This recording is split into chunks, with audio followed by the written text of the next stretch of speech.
Okay,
it's unmuted now. Okay.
It is something I can.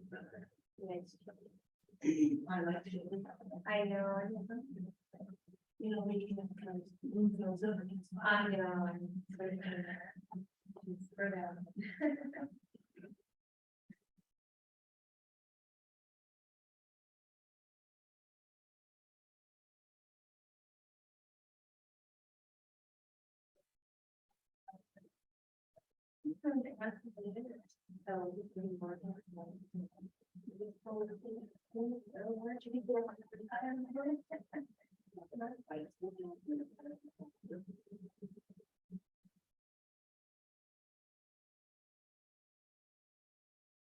Like that. How are you, sweetheart? Why can't I be a citizen? How are you? I'm good. How are you? Good. How's your summer going? You know, it's okay. Too fast, right? Yeah. Hey, Nancy, how are you? Right, or, how are you feeling? I'm feeling good. I'm okay. I feel good. I have a cardiology appointment 2 weeks ago. Who are you going to? Dr. Schnorfels. She'll have me. He's very good. And he said, I can bring my house. Never seen another 6 months, of course, we do all kinds of tests on it, I'll do, and but that's okay. I got a big deal, so the appointment, that's another 6 months. Yeah, I was. Yeah. Just. I'm like, you know what? This is important. I gotta do this. Listen, for childcare. And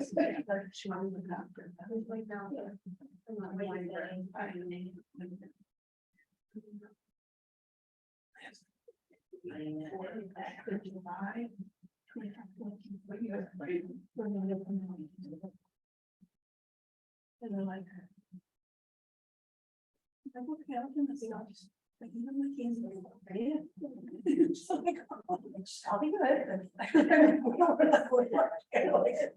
not in a hurry, like, you know, I don't want these medicines that everybody's vomiting with, you know. Yeah. You know, I'm happy. Thank you for asking. Also, good, how are you? Yeah. They're both gonna be gone a month, yeah. It was exactly that.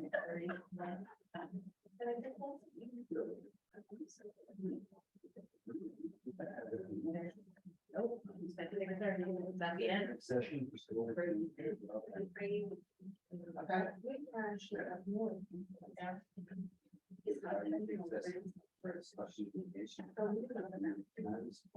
Yeah.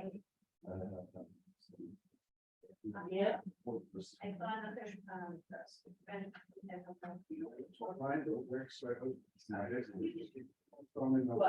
It's very,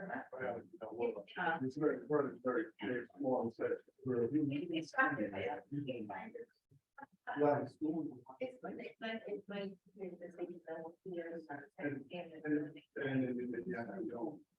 Yeah. Like I said, the world is that's a small place.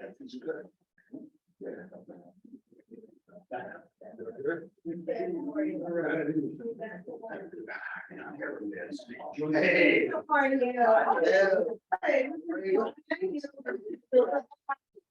Good. Good. Buddy, good too.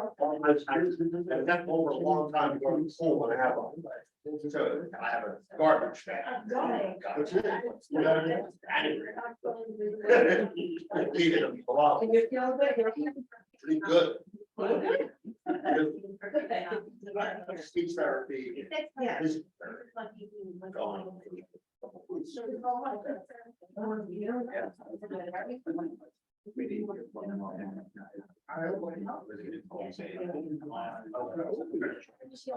What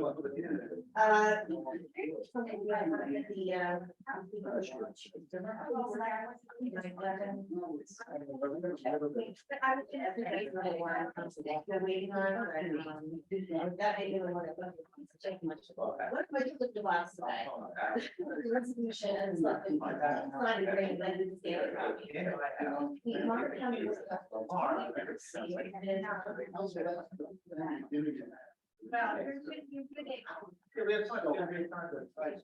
And I just like, when everything's signed and he's able to see it.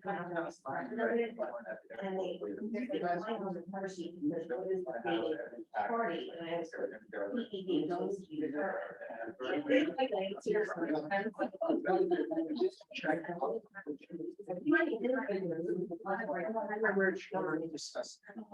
Thank you.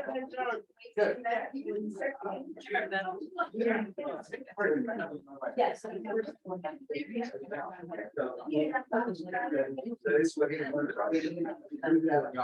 We have to say. I don't know anything about. So? Yeah. But she's in labor. Okay. She sent me a text half an hour ago. You want to change your guess? Okay.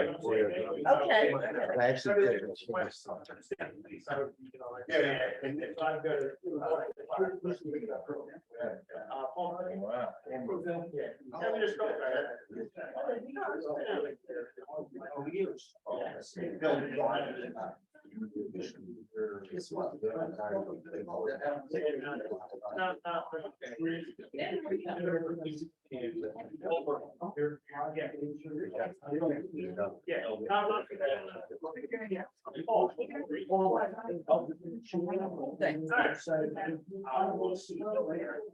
Oh my gosh. Very good.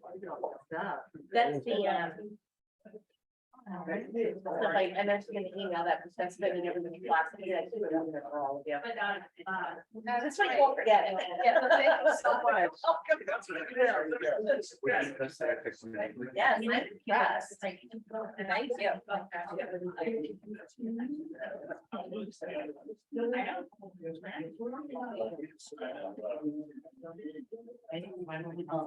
I think that should like.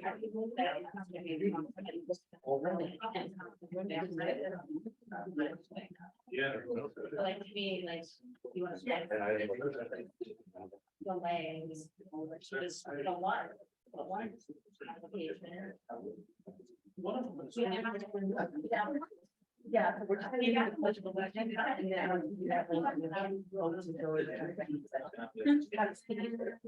well, right.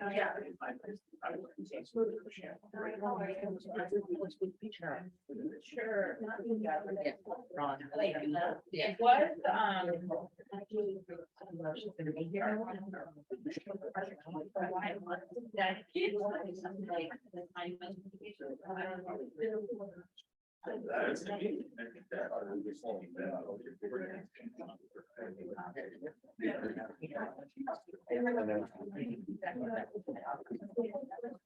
Yeah, like. So.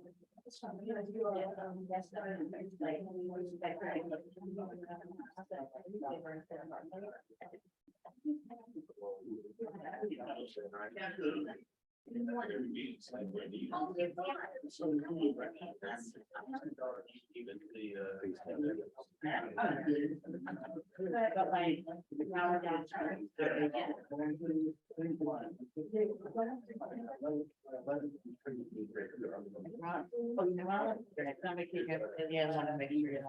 She told me, like, I keep telling me, I said, I know I'm gonna forget.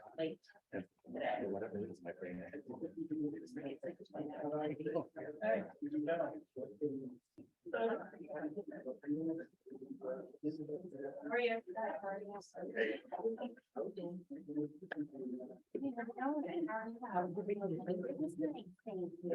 Even in the rain. Oh, yeah. All over, wedding in Connecticut, went to family, shoot or something.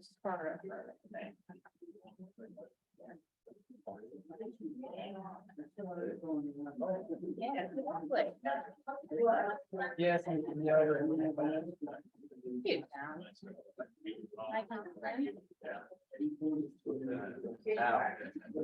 Hi. I heard it. Were you calling me? I did it. I texted it. And it's winning.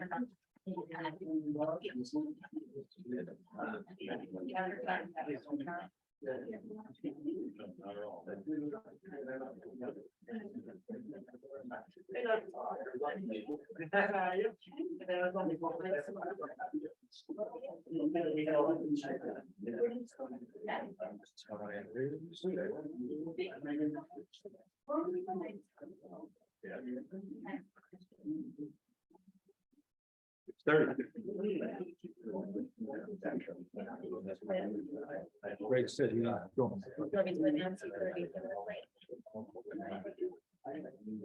Unfortunately, the first thing on the agenda was executive session. He said Is, about. Is, are the call people? Jennifer's here. I haven't seen, the Mark this year.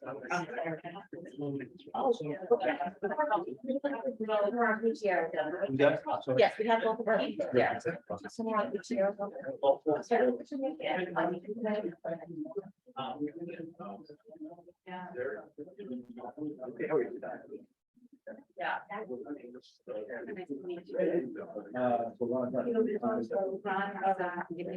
Yes, right, right.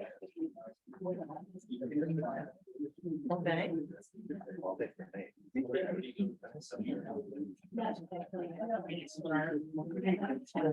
So cool. He actually excited to show you that, he talked to the employee at the reception center. He told me where you did that. So you. Okay. So I don't know, I wrote a letter. You're the mother. Yes, yes. So Biagio was stopping and talk to me. I'm just making sure. I'm sure everything is fine. But he wanted me to tell you that. So yeah. Thank you. Thank you for following me through on it. Okay, when we start. Please, pledge of allegiance. Pledge allegiance to the flag Flag of the United States of America to and the to the republic for which it stands, one nation, under God, indivisible, with liberty and justice for all. I wish to announce that 48-hour notice that's required under the Open Public Meetings Act was emailed to the Asbury Park Press, the Co-Star, and the New Coaster on December the 13th of 2022. That a copy has been placed on the bulletin board in the borough office and that a copy has been filed with the borough clerk. As a courtesy to the public, this meeting may be attended via Zoom. If for any reason the Zoom portion of this meeting fails or is disconnected, the in-person meeting will continue and action can and will be taken, provided there is a quorum. Mr. Marco? Present. Mr. Noble? Here. Mr. Gubatose? Here. Mr. Weber? Mayor Fox? Here. Okay, good evening, everybody. Welcome to our 14th meeting of the year. We're a little bit out of sequence, but I'll explain that here in a second. Again, I mentioned this in just about every meeting. I'll mention it again, that although we welcome disagreements, because it's helpful to help us think things through, our voice should be a constructive one. I ask everyone to gauge their tone going forward. We're all neighbors, and I know some of the rules of engagement that we had agreed to early in this year have been either ignored or stretched. I'm going to ask people to consider that. We have also put time limits on agenda items because of the length of the meetings, and we're going to try to stick to those as best we can. We are starting the meeting with an executive session because of some of the conflicts of some of the professionals, and we published that way the agenda. So we are going to hopefully get that done in about 40 minutes. Our attorney hasn't gotten here yet, but he'll be here momentarily. We can start on the first item, the affordable housing litigation, because we have our folks from Wiener Law Group. And could you introduce yourself? I'm sorry. Yes, Wendy Rubenstein, Wiener Law Group. And our planner. Stephanie. Planner. So we've been having discussions on this, and we're just going to go into executive session and cover that. So we have resolution 2023-207 to retire into executive session to discuss litigation, contractual matters. One is our affordable housing certification litigation. Then there's two others, 704 4th Avenue and Rappaport versus Bradley Beach. So I'll make a motion to go into executive session. Second. Mr. Marco? Yes. Mr. Noble? Yes. Mr. Gubatose? Yes. Mr. Weber, Yes. Mayor Fox. Yes. So we're going back here, We'll hopefully be quick. Yeah, would you mind just hanging out for a few minutes and directing Mr. Cannon? That was everybody, right? Neighbors that like love everybody on Zoom and you're meeting. You all my neighbors and I'd like to make you. I haven't seen you in person. So I don't know, I've been born and raised here, I lived here since 1968. My name is Beth Miller. I reside at 504 Central Avenue, and I'm a proud graduate of Bradley Heath Grammar School. And I am the person, I don't know how many of you here are on Facebook, but I've been the person who may have reading out that has been talking or regard to the We the People movement that I started here in town, and it's really picked up, and I'm really excited about it. I think this is a great opportunity for all of us neighbors to come together. And there's been just so much division, and I think the way I was raised, my mother told me always to be the solution that he wants. So I'm going to suggest that later on in the evening, I will be reading on the record a letter that I have penned myself and Walter.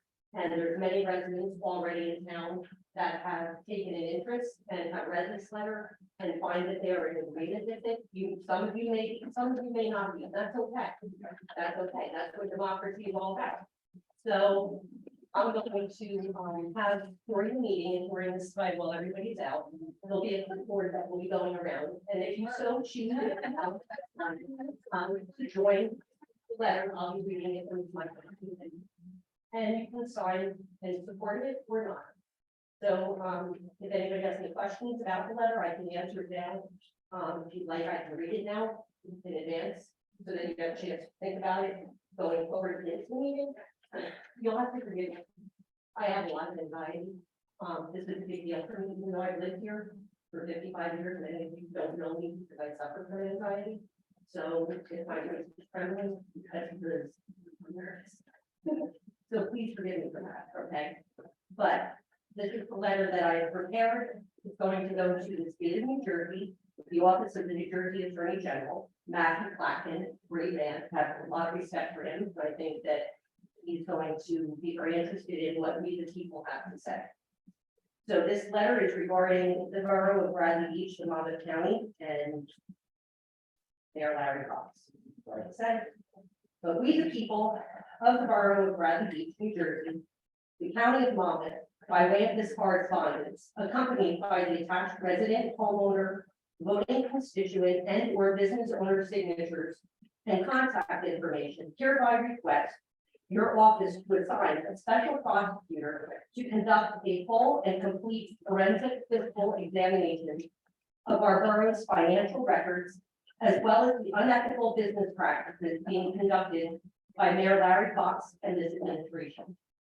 By way of background, we the people of Bradley Beach are in full agreement that we have exhausted every means and avenue available to us to obtain financial records, budget information, and expenditures this mayor and his administration have incurred at our expense. When residents have formally requested to review the line item budget, along with receipts, banking records, and financial transactions concerning the use of our tax dollars, we are repeatedly met with excuses, unreasonable delays, obfuscation, and obstruction with regard to why the requested information is not being provided to us forthwith as required by law. When residents repeatedly were not able to successfully obtain or view the requested records ourselves, we reached out to our elected officials for assistance. Councilman Alvin Patasi, at the request of we the people of Bradley Beach, has repeatedly requested to view the line item budgets from the year 2022 and 2023. And to date, he still has not been provided the complete documents in their entirety. This not only reeks of impropriety, it's unacceptable, it's improper, and it's illegal. There is a well-documented history of highly suspicious and irregular behavior being exhibited by Mayor Fox concerning his leadership and oversight of this borough. Upon your request, at a more appropriate time, we the people and several of our council members can provide her office with details and supportive documentation of these irregularities that we have observed. The stonewalling, manipulation, and literal deception has been ongoing since the beginning of 2022. We, the people, have many times attempted to resolve this matter internally with our own borough. However, it has become clear and obvious we have exhausted every means and mechanisms available to us to defend and protect our own interests.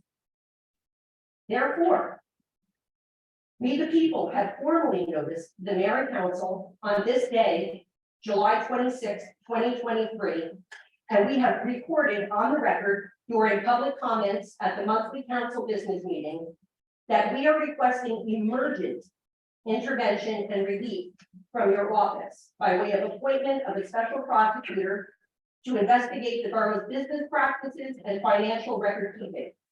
Furthermore, it is the opinion and the belief of we, the people of the borough of Bradley Beach, New Jersey, that it is directly, let me say that again, it is directly correlated to our prompting of our elected council members, the outrage who are the council members I'm specifically referring to in this letter in parentheses are Gudetosi, DeNoble, and Weber, to advocate and to intercede on our behalf that Mayor Fox took the outrageous and offensive action of filing a lawsuit against our duly elected officials in retaliation for them doing the will of we the people by protecting our interests and rights. And to add insult to injury, Mayor Larry Fox is doing this at the fiscal expense of we the people. That's all of us. We the people in no way whatsoever support, condone, or approve of Larry Fox suing our council to obstruct them from doing the work that we voted them in to do, only to grab power exclusively for his own self-serving interests and purposes. At the July 26, 2023 Borough Business Meeting, we the people of Bradley Beach formally requested our council members to support and join us in our urgent plea for your office to intercede to protect the interests of the resident taxpayers and voting constituents in these aforementioned matters. If you have any further questions concerning the details and the documented proof of multiple failed attempts to access the financial records of the borough of Bradley Beach, summarized herein, please feel free to contact Councilman Gubitosi and Councilman Jane DeNoble. We, the people of Bradley Beach, New Jersey, the county of Monmouth, thank you in advance for your office's anticipated, prompt, and immediate response to this very urgent plea for help, as we have no other recourse available to us to defend our rights, liberties, and financial interests from this tyrannical, corrupt, and criminal mayor and his administration. Sincerely, Becky Kepler, homeowner, resident, taxpayer, and voting constituent, on behalf of we the people of the borough of Bradley Beach, New Jersey, Monmouth County. And there is sign-in sheets that will be going around manually. If you're interested, you may sign them. If you're not, that's fine too. I respect that. That's the beauty of our democracy. There's also an ability for anybody online who's on Zoom to be able to, we set up a moveon.org petition for people who can't physically get out to do it. And if you're interested, I'll be hanging around outside, standing by the door as you exit. If at any point you change your mind through the course of the meeting and you change your mind and you decide if you want to sign it or you may not right now. And in addition to that, if there's anybody that you know of in town who is interested, we will make every attempt to go to anybody's home here in town who would like to join us and sign this. So that's it, that's all I got to say, and let's get back to the beach. This division that's going on, this isn't for us to figure out. We've done everything we can. And I've lived here since I'm 55. And I've lived here since 1968, and I've never seen such division among people. And it's sad. We're a family. We are a community, and we need to get back to that. Because we are not each other's enemy. And the division that's being created, and I'm watching because I've lived here long enough to know the names that I'm seeing online that are creating the division are people who have fake account names. And that's by design to create division. Because if we're fighting amongst ourselves, then this is allowed to continue. And today, I ask you to stand with me and to take our community back And let's get back to being neighbors and residents who care and support each other, not attack each other, because we are bigger and we're better than that. And if we can show in this community, because everybody's watching us, I've made sure they want the circus, we'll bring the monkeys. Everybody's watching this, and they're watching us. And this is our moment to shine and to set an example and show people how they don't have to put up with tyranny and they don't have to put up with. They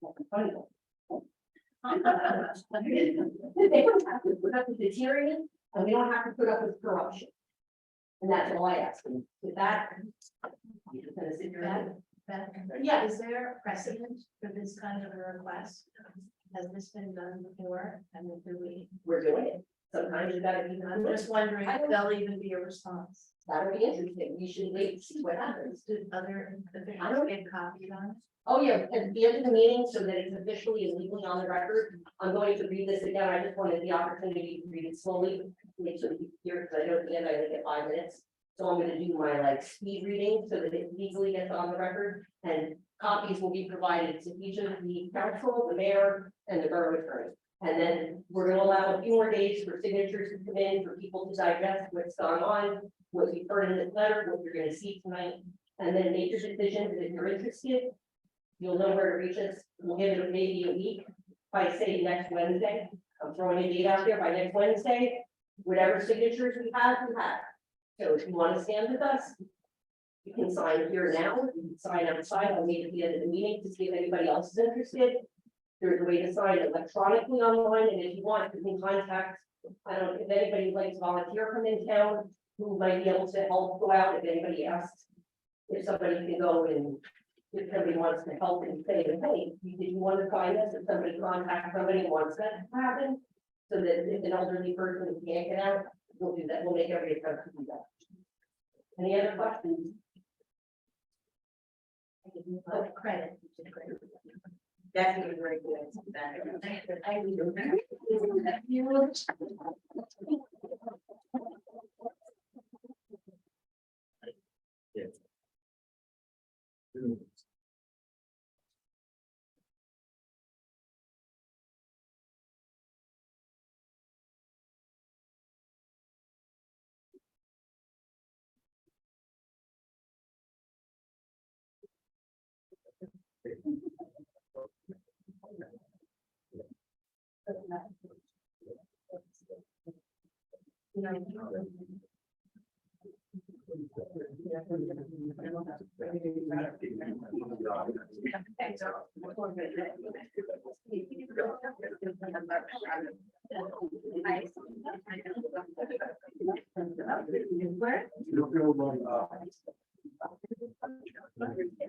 Well, she couldn't let that for the minute.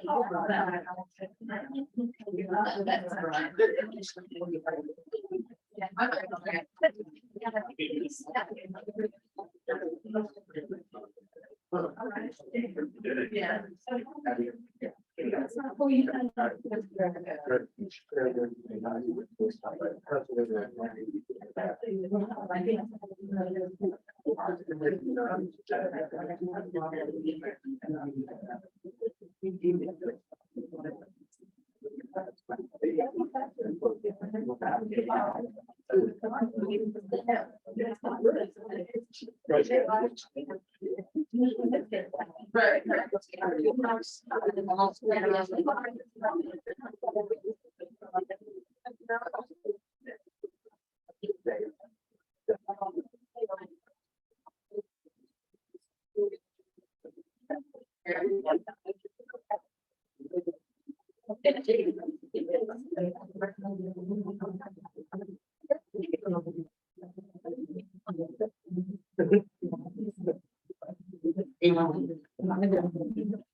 Right. Oh, sure, I can do that.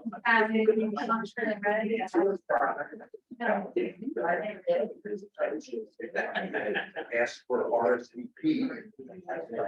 They are. And I'm not a big. I'm not.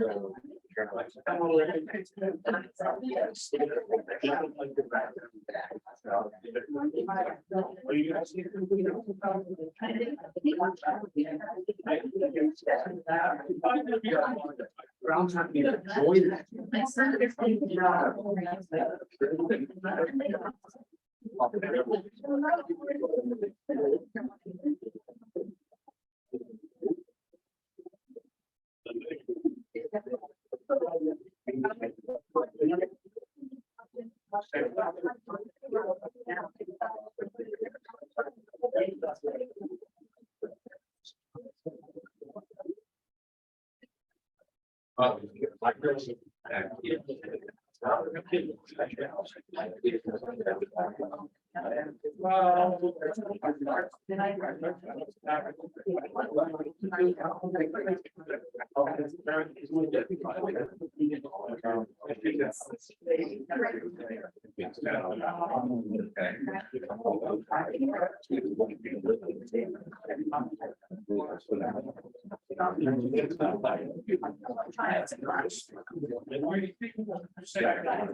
Yeah.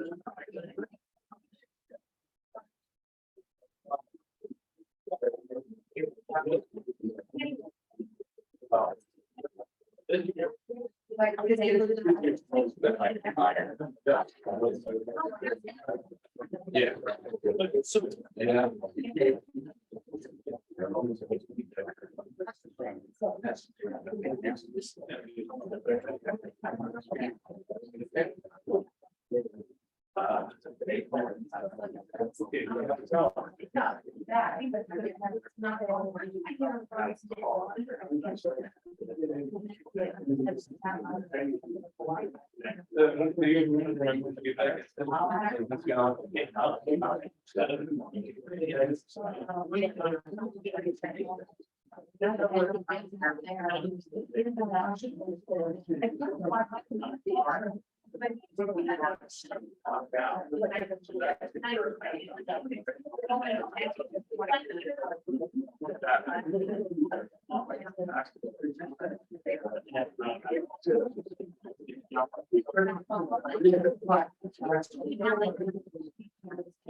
Well, things look, I didn't get there.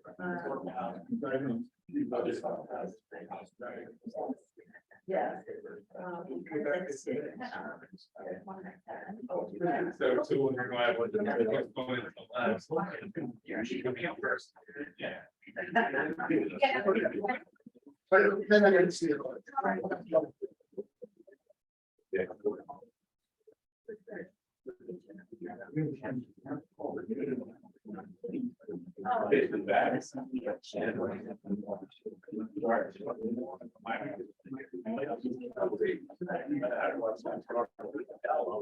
But it's just.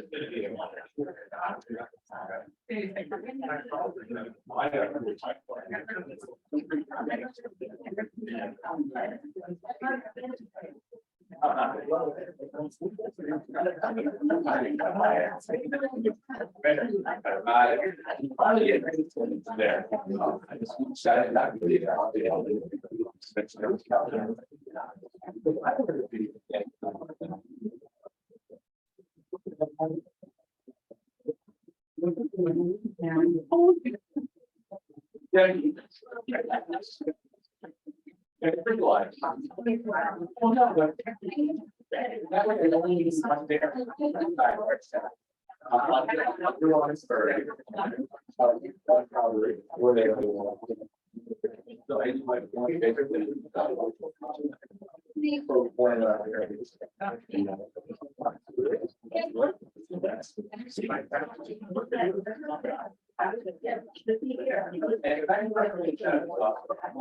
Oh, and actually,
It's nice to have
you.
I got voted off the island, just so you know. Yeah.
Like a lot.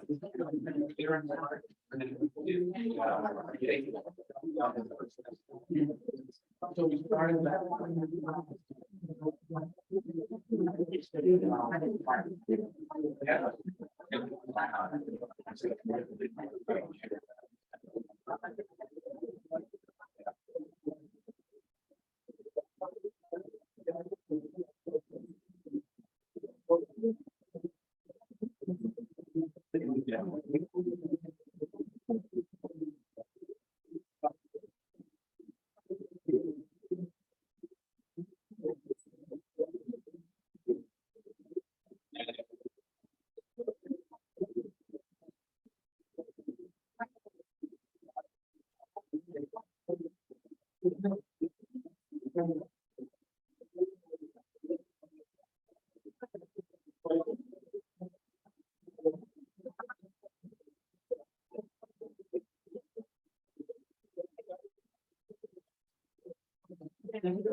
They're ready.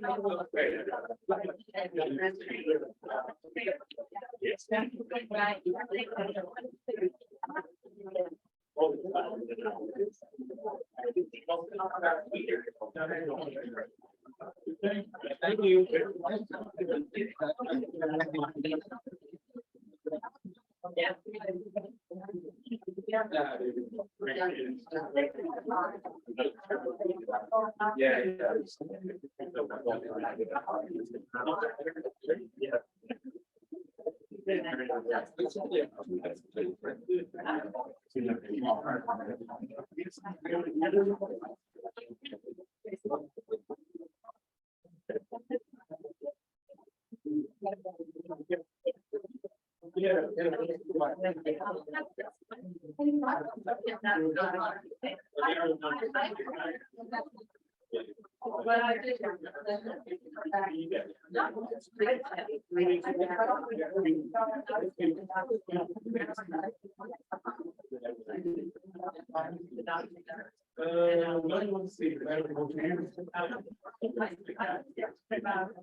You just went back.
Okay, so.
Yeah.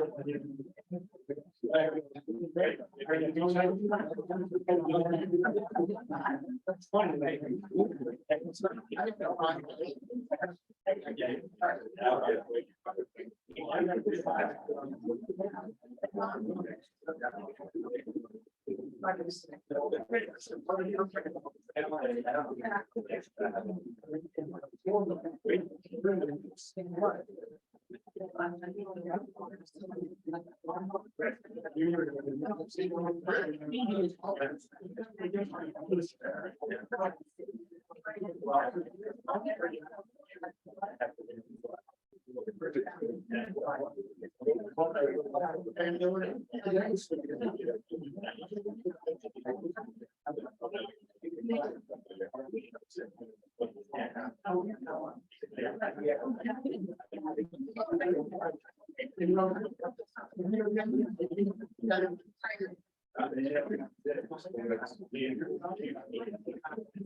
Yeah,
I mean,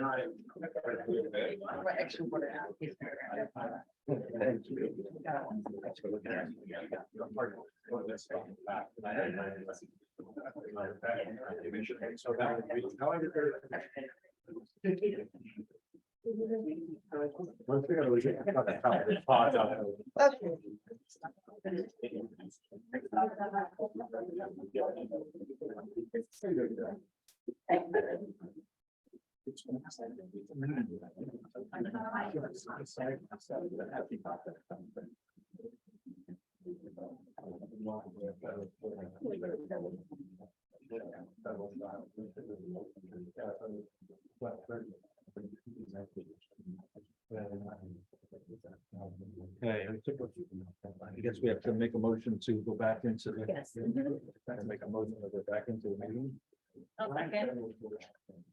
Mr. Marco? Yes. Mr. Noble? Yes. Mr. Gubatoni? Yes. Mr. Weber? Yes. Mayor Fox? Yes.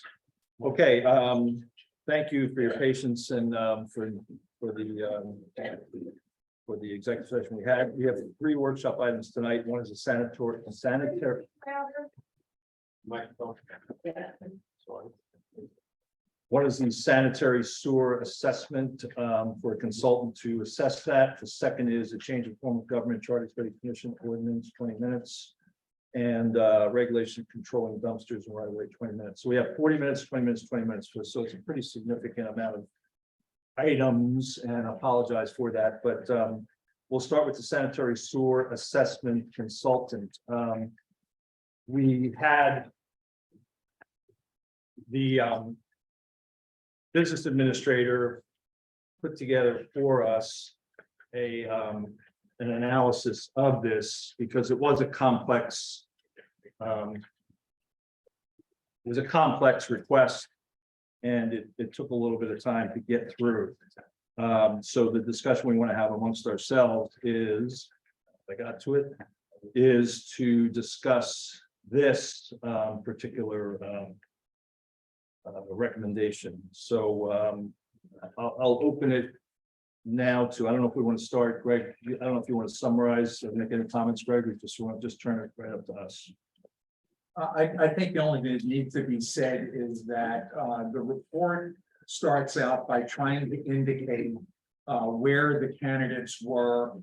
I'm saying the candidates, the proposers were meeting the requirements that are provided by the local public contracts law. It goes through a process of trying to do a comparison of like items because each of the 3 engineers responded in a different fashion. Colliers went to the greatest extent of explaining the requirements under the water infrastructure statute, and I provided you a 6-page report, and all of you received the original documentation to be able to review, and I guess I would leave it there. unless there are specific questions. Any other questions? We want to start with comments. I don't have any questions for you, Greg.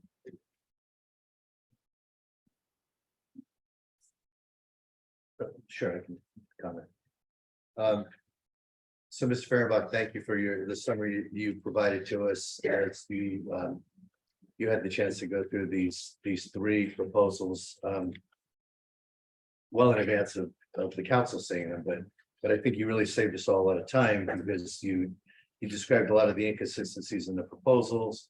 You also described to us in your summary some of the concerns that were raised, not only inconsistencies in terms of how people provided us with their quotes, but also they raised some questions about the process needing to involve independent financial analysis versus independent engineering analysis. And I think our understanding originally was we were reaching out to these different engineering firms to give us a bundled service approach. So so I think to the extent any of us want to pursue this I'll call it a due diligence exercise.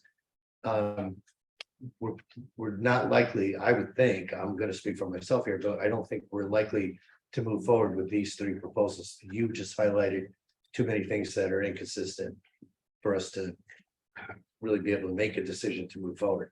But I think for the public's benefit, the reason, and by the way, anyone who's been attending these meetings knows that for 2 years, perhaps, a few residents, I saw Mr. Bartolome in the room. I don't know if Jim Shish is, oh, there he is. Mr. Shish is as well. 2 residents were part of a strategic task force seemingly 1,000 years ago, but it was probably about 2 years ago, who recommended to the council at that time that we should at least do due diligence around evaluating the cost to the borough and therefore to our taxpayers of maintaining our sewers versus the cost to our taxpayers of selling our sewers. And this exercise of reaching out to get quotes was intended to basically facilitate a due diligence process. So it is not a decision to sell our sewers. It's not a decision to not sell them. It was purely to say, hey, experts, tell us, one, what are these sewers likely to cost us, the residents, if over the next 10 years we complete our infrastructure improvements? And if every phase is 5 million or more, as the last phase was almost $5 million, we might be borrowing another $15 to $20 million over 10 years. If someone would come in and purchase the sewers from us, the sewer system, they might give us cash. Others have received $3, $4, $5 million cash, as well as a commitment to take on the liability of completing the repairs. So if we were ever to go through a bid process, we might find that it just isn't worthwhile, or we might find, oh, wow, this could save the borough and taxpayers a lot of money. We don't know. We can't prejudge what that outcome would be. All we wanted to do here was to ask professionals to say, what's the cost of your sewers to all of you, especially after you spend another $15+ million, or what would the opportunities be if you were to evaluate selling? And they may tell us no opportunities, stick with what you got. So right now, unfortunately for the old strategic task force and for a couple of our residents who have religiously attended these meetings, we just did not get this particular RFP off the ground in a clean enough fashion. So I guess, Mr. Fehrenbach, the question I have for you is, with your knowledge of the situation, with the feedback you've received from these bidders, would we be in a position to restructure an RFP to just continue the process we envisioned initially, which is, conduct due diligence around whether or not it makes sense to pursue this further? Well, what I said earlier, and clearly I wasn't clear enough, and maybe I wasn't clear enough in the report. After going through almost 2 pages of an analysis of their fee structure and the fee that they offered, I tried to come to an apples and to apples comparison. And what that did was is it extracted the financial element of it so that you were only, you meaning the governing body in general, were only analyzing the engineering side of the job. And that yielded essentially Remington Vernick coming in at 41,100. CME coming in at 41,332, so essentially the same number. And Collier's coming in at 59,000. In terms of experience, what I point out is that each has a great deal of experience in water infrastructure and sewer infrastructure engineering work. Remington Vernick has actually gone through this process with Egg Harbor Township and Atlantic County. And so of these parties, Remington Vernick appears to be the most experienced because they've done it at least once. The interesting side of it is that Collier's makes it very clear and goes through a great deal of detail explaining to us the reasons why they would not submit any proposal regarding finance. And that reason is because of the need to comply with an NJDEP rule. Remington Vernick, on the other hand, has actually gone through this process, but they end up saying under potential problems that may exist, that the borough should be aware that DEP probably will not accept us being involved in the financial aspect of this work because it has to be independent, but they submitted a proposal anyway. That didn't make any sense. The point that I make at the end, and I think this becomes the question, that given the numbers we've seen, this is anywhere between a $50,000 to an $80,000 project, maybe something more than that, but I think it's between $50,000 and $80,000 for the engineering side, depending upon the consultant the governing body might choose, and the financial consultant, depending upon who the governing body would choose. But I personally have actually been involved with 2 municipalities that have gone through a process of determining should they continue to one of them, should we continue to operate it as a municipal operation? A second one, should we continue using an outside party to operate the sewer system? And both of them looked at the question of should we sell the system? And I'm not going to take up a lot of airtime here with this, but I go through in that report for the 5 of you a series of questions about what is to be gained by this expenditure of somewhere in the vicinity of $50,000 to $80,000. One council member responded, well, it's it's essentially a matter of gaining knowledge. And I don't doubt that that's not true.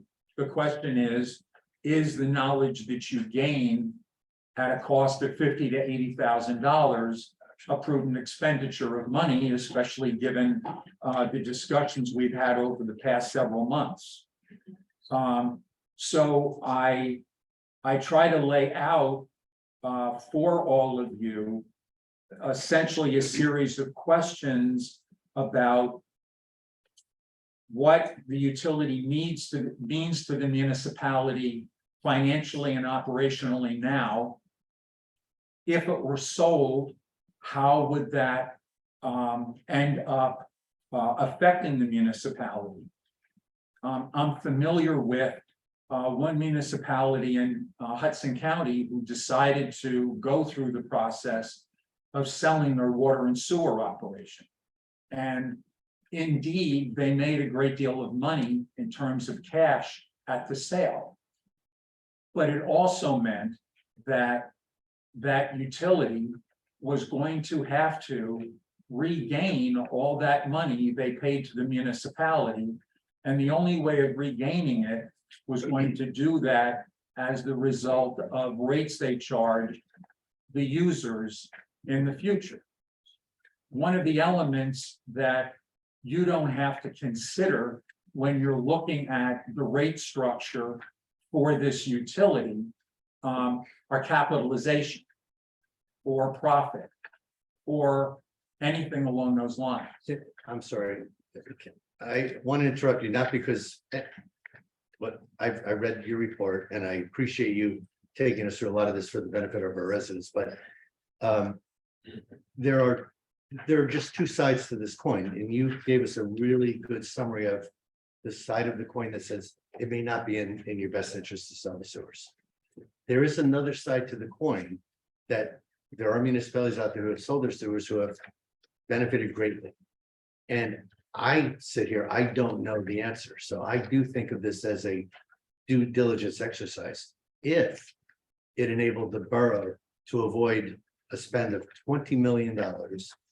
And if it enabled our ability to get guarantees that an acquiring entity would cap our fees for X number of years and commit to upgrading our system.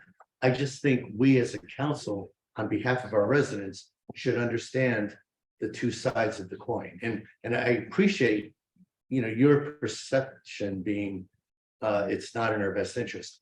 But as I sit here, I don't know that I can make that decision just based on your summary. I think somebody would need to share with me that the dollars really are not there for the borough and for our taxpayers.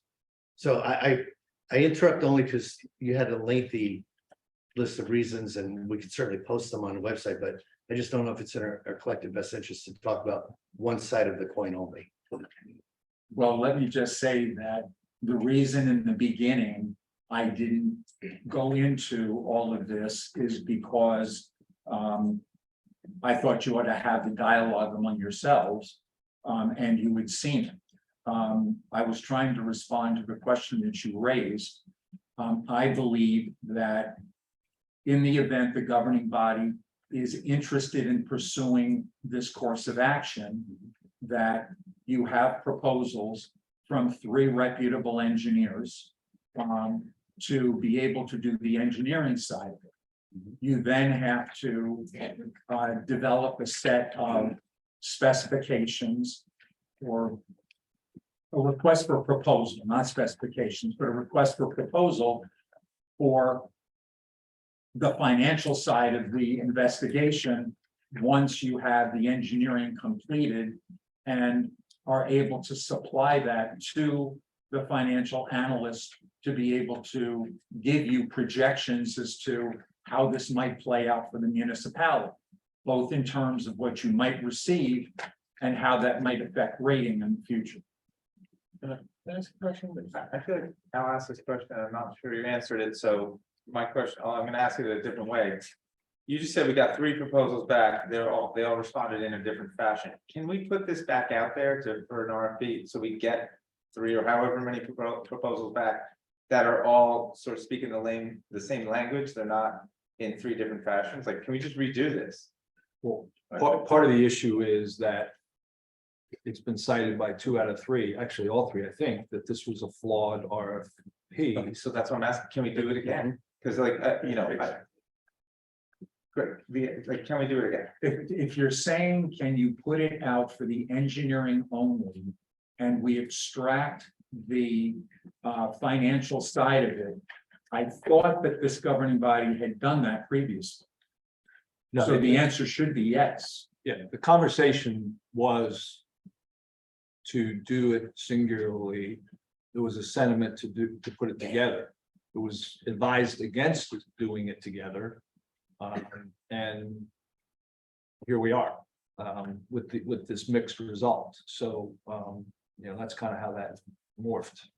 Mr. Webb, what I was trying to say, and I'm obviously having a difficult time being able to say it clearly, is that if you go to sort of the middle to the bottom of the second page of the recommendation, it gets rid of the anomalies that exist in the three different ways in which they responded, and creates an apples to apples comparison of the core elements of the engineering only portion of their proposal. So I think you don't have to go out again. I think you have three, but if your desire is to go out again and extract the financial piece from it, I believe. Okay.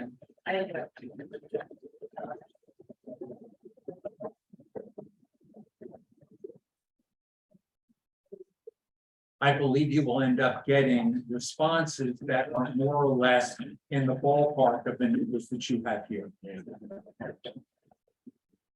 It kind of sounds like you're saying it probably would be worth it to go back out and do it. I don't think it's necessary. If the desire is to proceed with the engineering portion of this work, then I think what you would do is you would then only the engineering portion of the work. Thanks.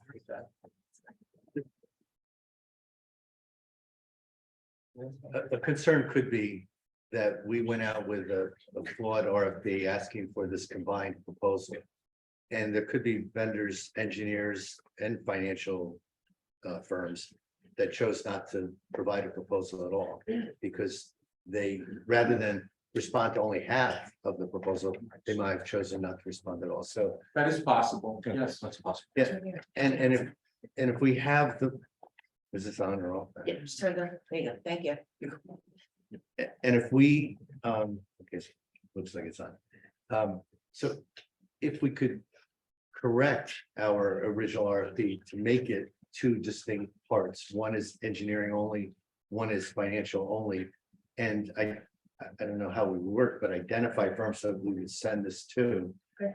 There is a cost of your time or the QPA's time or whomever would develop this, but there's no cost, external cost to the borough for just creating a cleaner, more cohesive RFP.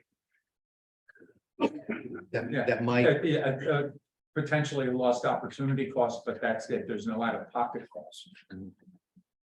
that, when I read your report, that's where I was thinking, just can we do this better?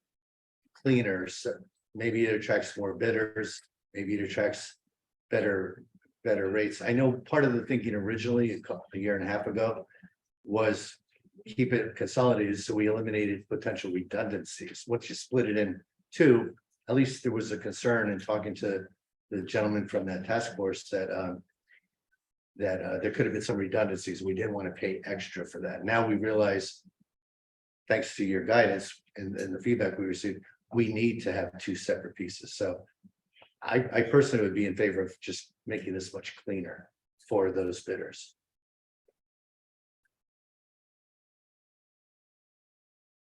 Anyway, that's my comments.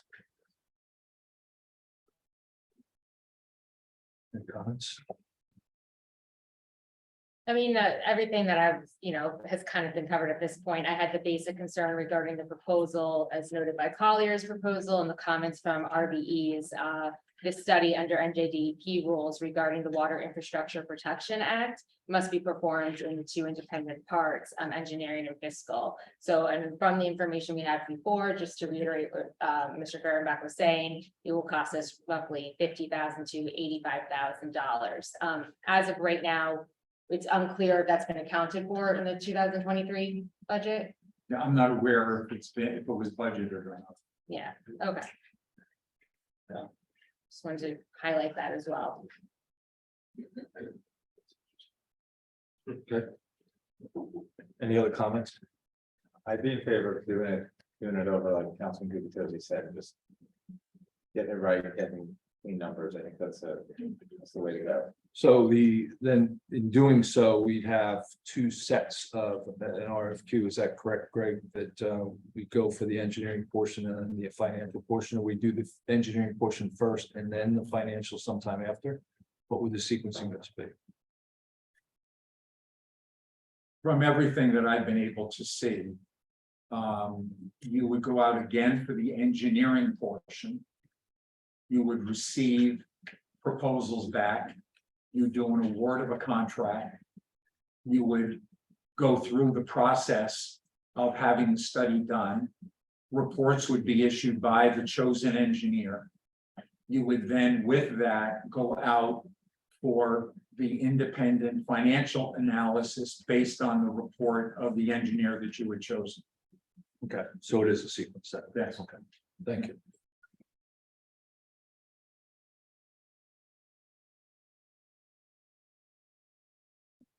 Okay, so I guess the question in front of, we do want to open this to the public. It's a workshop. We are, what time did we start, Erica? 6:30. Oh, you mean coming back from executive session? Yeah. That's 7:30.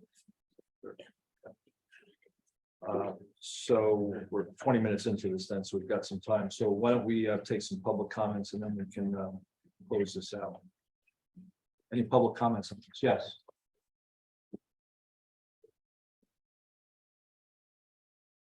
Jim Chase here, 112th Avenue. Having spent a lot of time on this very specific issue to the strategic plan, my impression, and having read R&B's reports on Egg Harbor as well as Salem, and they did combined. But I also know if they were determined by the governing board, based on whatever information they get through the outside consultants, it's in the best long-term interest of the borough to sell the system because it was determined we're providing a cost-effective sewer service to the residents. Then there are two ways you can sell a system. One is traditional, and that's the depreciated value of the system. The way a borough could get more money is if they qualify for something called WIPA. And if it were determined that we probably would qualify, you have to meet one of 5 emerging conditions. And based on my own review from the strategic plan, just looking at it without any depth, probably the one, if there's any that we could meet, it would have to do with the financial. In other words, would this borough be able to accommodate spending $15 to $20 million bonding for that, and then providing sewer service in addition to everything else we have to do within the borough? That would be the question. In the case of Egg Harbor, it was that provision that was triggered. If that were the case, then yes, a borough, if they're going to sell the system, it would be preferential to sell it using WIPA because we could make more money, we could get more money, but we may not qualify. So with the consultant study, it was my impression, however it's phrased, that we could get a preliminary indication, not official, a preliminary indication whether we're likely to qualify. If it does appear that we are, then absolutely there has to be an independent, separate financial analysis. The DEP will not accept anything other than an independent, separate financial analysis. But that's a secondary issue. I think preliminarily. One of those firms will qualify. Would make a preliminary determination because of their experience, whether we're likely to qualify just by meeting one of those five. And of those five, I think it would have to probably be the question mark about the financial, because the money that we're gonna have to borrow, whether we sell it or don't sell it, is substantial, and it's getting higher all the time. And with respect to rates, that will eventually translate into a significant increase in rates, even if we don't sell it. So if anyone thinks for a minute that if you own and operate, because we're not a company and therefore don't make a profit, don't be misled. There is a price tag on doing the significant upgrades that we're going to have to do. So there are lots to consider, but it's my impression that we ought to be able to take the first step and get some preliminary indication. If it turns out we don't qualify for WIPA, then if we want to sell, if it does seem like that's in our best interest to sell, then it would be the traditional, that the value of the system would be the depreciated value. And it's my understanding, in that kind of analysis, we would get a dollar for dollar recovery for all of the new money that we've spent in the recent upgrades. Obviously, the old part of the system is worth nothing. Appreciated value of a 100-year-old system is nothing. But for whatever we've done recently, we should be able to recover that dollar for dollar. So I can say, there are a number of towns our size, some larger, some smaller, that have made the decision that it's in their best interest to sell. So everything considered, it would be prudent for us as a borough to go to the next step and take a good hard look at it. To not do that would not be prudent from a management standpoint. Thank you. Do you have? Hi, how are you? I'll be brief. My name is Beth Kepler again from 504 Central Avenue here.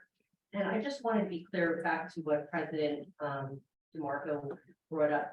Did I understand clearly that it was just stated in this dialogue that the 2023, the sewer budget is not clear? Like, could we revisit that part of the conversation for clarification about the sewer budget and how what Mr. Fehrenbach raised? Could you reiterate that again? So if I'm understanding correctly, I think what I was talking about is our engineering budget. So our township, the budget that we just passed a few weeks ago, I don't believe, what I'm unclear on is if this is a line item contained in that budget. Mr. Fehrenbach doesn't knows that he didn't put it in there, but was it put in before the former BA left? So that's an outstanding question. Yes. To date for 2023? Yes. Can I ask each member if they could answer that question? Yeah, they have. They have. I'd like to ask that for me. And I gave you the answer. So I can tell you I'm that. not speaking. I'm sorry. I'm not speaking. to Well, you. Mr. Noel, you have seen the line item budget Yeah. for 2023? I'm gonna have to, Mr. Guptosi? The sewers are really straightforward, simple budget, and Right. yes. But I mean, overall, for the 2023 budget, has the council seen the 2023 budget line item budget details? Yes. Which that would be part of, I guess, I'm assuming. No, it's a separate budget. And that's, Yeah. that's part of the budget. There's three components of the budget. There's the current sewer and beach. And there is a line in budget That's the for each. question. I do, and we all got the line item budget, but this would come out of the sewer budget. Yeah, right? Correct. I mean, that's okay, because. Yeah, in 2020, It wasn't clear, so. Okay, that's what I wanted to do. I wanted clarification on that. Thank you, Mr. Weber. You answered my question. yes.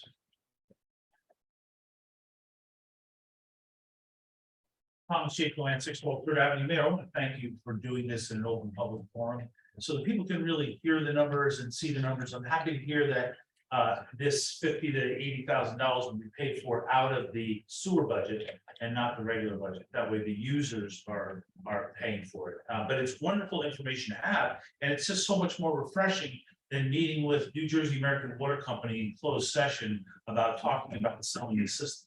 So this is a breath of fresh air, and I want to thank you for doing it. I hope you'll go through with it.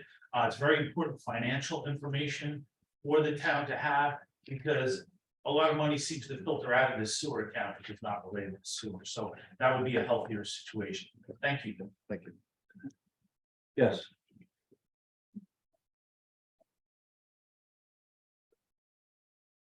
Terrence Wright, 406 Madison Avenue. This subject has been going on many years, many of the 24 years I've spent in this town. And personally, and I was in business for many more years than that. But what I'm trying to say is that I don't know how, with all these numbers thrown around, 50 and 80,000 proposals and engineering reports. To me, if we need to spend $20 million or whatever the number is on upgrading the system in this town, whether we do it with bonding or financing, however, if we sell utility, I assume that utility is going to have to upgrade it also and spend $20 million. We don't have to make a profit on running the system. They do. So if we borrow the money and get the system running and run it like we have been, versus a utility taking it over, you've got to tack on their profit. And they're not going to be running it for 5% or 10% profit. It doesn't work that way. So I don't understand why there's a lot of questions about would it pay benefit the town financially to keep it in our ownership or give it, give it away to a utility. I don't know why there's a lot of questioning on this. We don't need a profit. And if the utility makes 5%, that's 5% more than we would spend if we still owned it.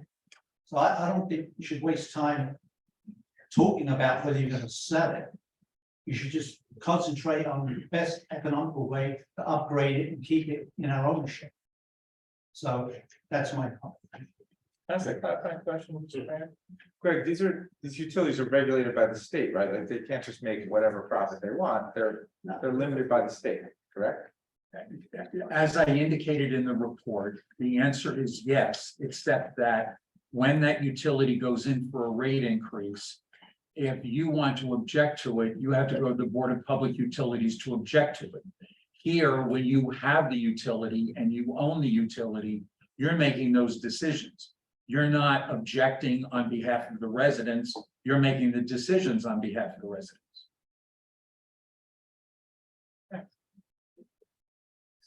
Thank you, Ms. Wright. Yes.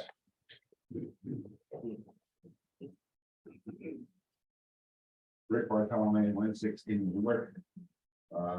Again, as part of the study that we did with the strategic committee, one of the things we found out was that, again, what Mr. Weber came up with is a utility. So that any increases would have to go through utility, the same increases that you go through electric and gas and anything else. Also, during our conversation with one of the water company, their proposal at that time, again, this is going back almost 3 years, is that they have a rate freeze for the first 3 years. And then they would have increases with a limit of 3.5%. Now that was, again, this is going back 3 years, but just so that everybody knows, first of all, you're dealing with a utility, a freeze for 3 years, and then only slight increases. And then also, after I think the 5th year, we're talking about putting in direct meters. So that as a result, if you have a house with 15 people, however, they have one sewer line and they're paying one rate, as opposed, it's still based on one rate. You're not based on usage right now.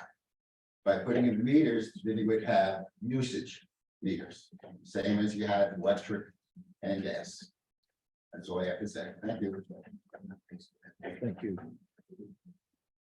Any other questions or comments? Okay, so I guess the question in front of us is, do we want to proceed with this first element of this, which is the engineering piece of this?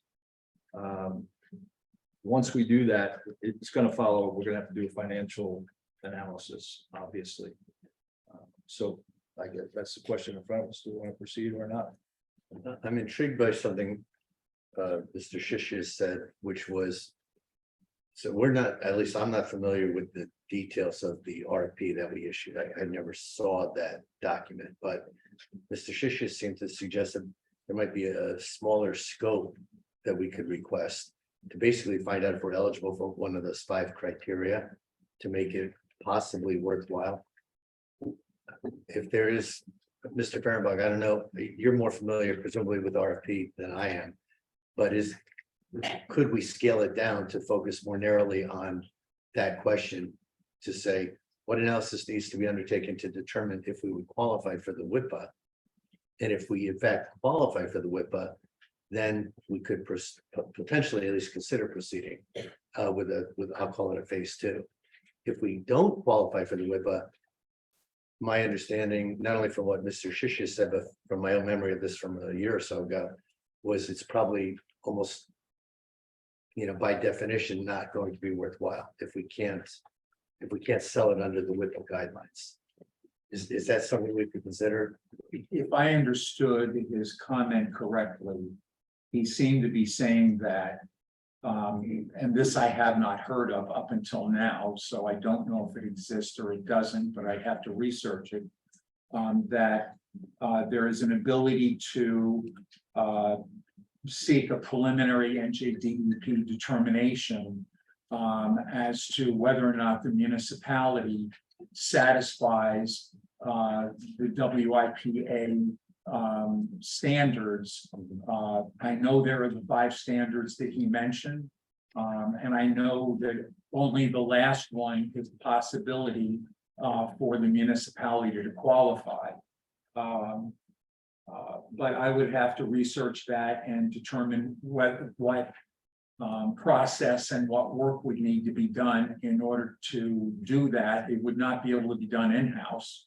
And so that would just require some additional research. That might be an appropriate next step for us to leave it in your hands, just to say, is there a streamlined version of this RFP that could give us that answer upfront in a much less costly manner?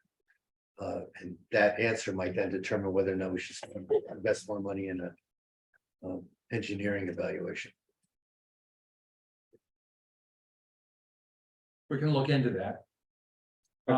Let me say this, the reason this is on this agenda is because given all the time that was spent on the budget, there wasn't time to be able to deal with this within the time frame. I went out to the 3 engineering firms seeking an extension of time. The extension of time runs out on September 6th. You only have one more meeting on August 16th, as I understand, in which to take an action. I will see if I can get an answer to this question by then. If not, at the meeting of the 13th, some decision either will need to be made regarding the 3 proposals that have been submitted, or in the alternative, we need to seek another extension of time. Did I state that clearly? Yeah, so I'm just mulling over the current one that we have. I'm thinking about the people that have been on it, the 3 companies, RVE, Colliers and CME. If in fact we went to a streamlined version of this, I would think that they could take the information that they developed for their their proposal and hopefully work that into a that streamlined proposal. So it may be, because I know these, if you look at the amount of documentation that went into them, what they submitted, it's not a little bit of documentation, it's pretty significant. No, it was an expensive process for all 3 of for them, yes, Yeah. So that's just a point I'd want to, maybe there is some, for the people that have been on it, there's some nourishment in that. 1 or 2 companies I expected that might bid didn't, that were supposedly experts in the field, and maybe it was because of the way this was structured. So if we can get that answer, that'd be helpful. We're just gonna have to come to closure on this one. I'll see what I can do. Thank you, sir. Okay, that would close this out. And that would move us into the next discussion, which is change in form of government. This item was put on the agenda by a majority of the council. Was not in agreement with putting this on the agenda for a couple of reasons. At this time, it's more of a timing question than anything else. I guess I'll let one of the three councilmen that were council people that were favor putting this on. If you want to start the conversation. I guess I'll start. Recently, we were in court and a judge suggested maybe we should visit our form of government. We have a small municipality type of government, and out of the 564 municipalities in the state of New Jersey, only 18 still use this form of government. Much more popular one is a borough form. We also have a council manager form, and we're not alone. A lot of towns struggle with this as well. And I did a lot of research on it, and I looked at the pros and I looked at the cons. And I found some things that people commented about how they felt of how government works, especially our small municipality, strong mayor kind of government that we have now. And some people say, although it does have benefits, including the fact that strong mayors are more beholden to voters and to the public, and therefore, in theory, must be more transparent. So that's a pro. Now, opponents, many argue that strong mayors have too much control over the borough and could use their office to further their own political agendas, resisting feedback from council members, vetoing council decisions, and even trying to control the flow of information by keeping reports and daily operational practices from the council. Additionally, many mayors are great politicians, but not so skilled at managing hundreds of employees or overseeing a multi-million-dollar budget made up of public funds. One consideration could be council manager. It's a system that prevents abuses of powers by removing politics from borough business. If a borough manager gets too power hungry, councilors can simply replace them instead of waiting for voters to fire them in the next mayoral election.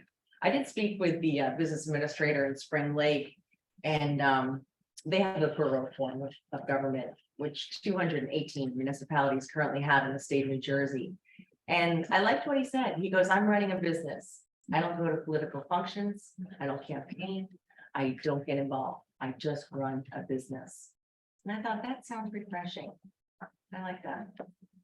So I know, Greg, we talked about this some more. I don't know if you want to add any thoughts about the process of it. Just, you form a committee. It's the decision of the people. It's not our decision. And a committee would be formed and to discuss different forms that might work well for the residents. I could be wrong, but I think a committee is elected. A committee, yes, is elected. It's not formed, it's elected. You have to be on the ballot to do that. Yes, so yeah, I mean, it's very simple. There's, thank you. Those in the back. There's two ways to start a charter commission. One is by petition. The voters of the town, direct petition. The other is an ordinance of the governing body. And either of those actions place a question on the next municipal election ballot. The question is not up for interpretation or revision. It's set forth in the statute. The voters will be presented with, shall a charter commission be elected to study the charter of the borough and to consider a new charter or improvements in the present charter to make recommendations thereon. At that same election, candidates can run for the 5-member charter commission. They don't run under a party. They don't run under a designation, and they're not allowed to bracket themselves. Essentially, you must run as an individual citizen for the commission.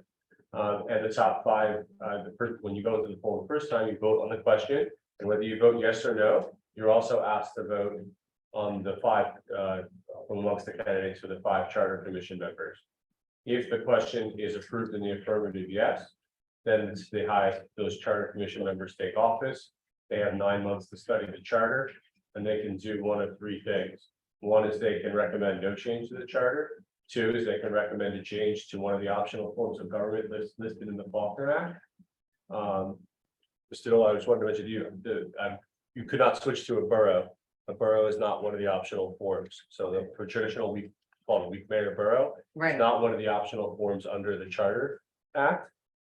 Excuse me, the Faulkner Act. So you have to select one from the Faulkner Act. Right, I just know Spring Lake was using the borough form. I just potentially that. No, I just wanted to, Yeah, I Yeah. understand. You're doing a lot of research and stuff about how places operate, which is excellent before you make a decision like this. Thank you.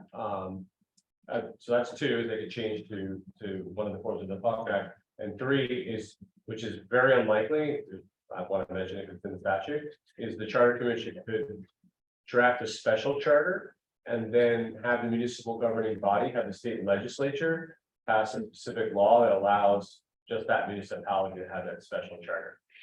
That's obviously very rare. You hear about it if it existed, but it does exist under the statute. Really, the two options are change or no change, are the practical options that are within the control of the people within the town. And then there's another valid question. Do you desire to change the form of government to the new form of government recommended by the Charter Commission? That's passed affirmatively, then the entire government of the town resets under that new form of government. And that next election for council members or mayor and things like that is held based upon the form you pick. If you town remains nonpartisan, and they're typically in May. If it's a partisan race, it's got to be in November because there has to be a primary election. And those are some basic changes. Obviously, the number of seats on the governing body, all that stuff would be determined by the form of government chosen, if any. Or if the Charter Commission concludes and says no change is necessary, then there's no further election, and the issue is foreclosed from being raised again for, I believe, 10 years. But I believe it's 10 years, but don't quote me on that. I haven't looked at the statute again. That's the basic process. Is that 2.5 to 3 year process? I didn't hear that question, Greg. Yeah, I was asking how long is the process? So it depends on when it starts, but it's no less than 15 months. But it's typically more like 2.5 years, depending on when the original ordinance is passed during the year. If you theoretically pass it right before the deadline for the election, it could be as fast as 17 months by the time, and you pick a nonpartisan form, you can get back around to May, within set from November at 17 months. Yes. Yep. Greg, can you go over what are the forms that are available under the Faulkner Act that we could change to, like a brief description of it? If there's not too many of that, what were our? You have to forgive me, Councilman, I didn't do that depth of research on this issue. Okay, I mean, is there like a lot of different forms? There's generally 5. Yes, 5, I think. I have it here, In Greg. addition to this. Greg, 4 in addition to this. I have it here. Like, Oh, that's cool. yeah. You really have to research this, huh?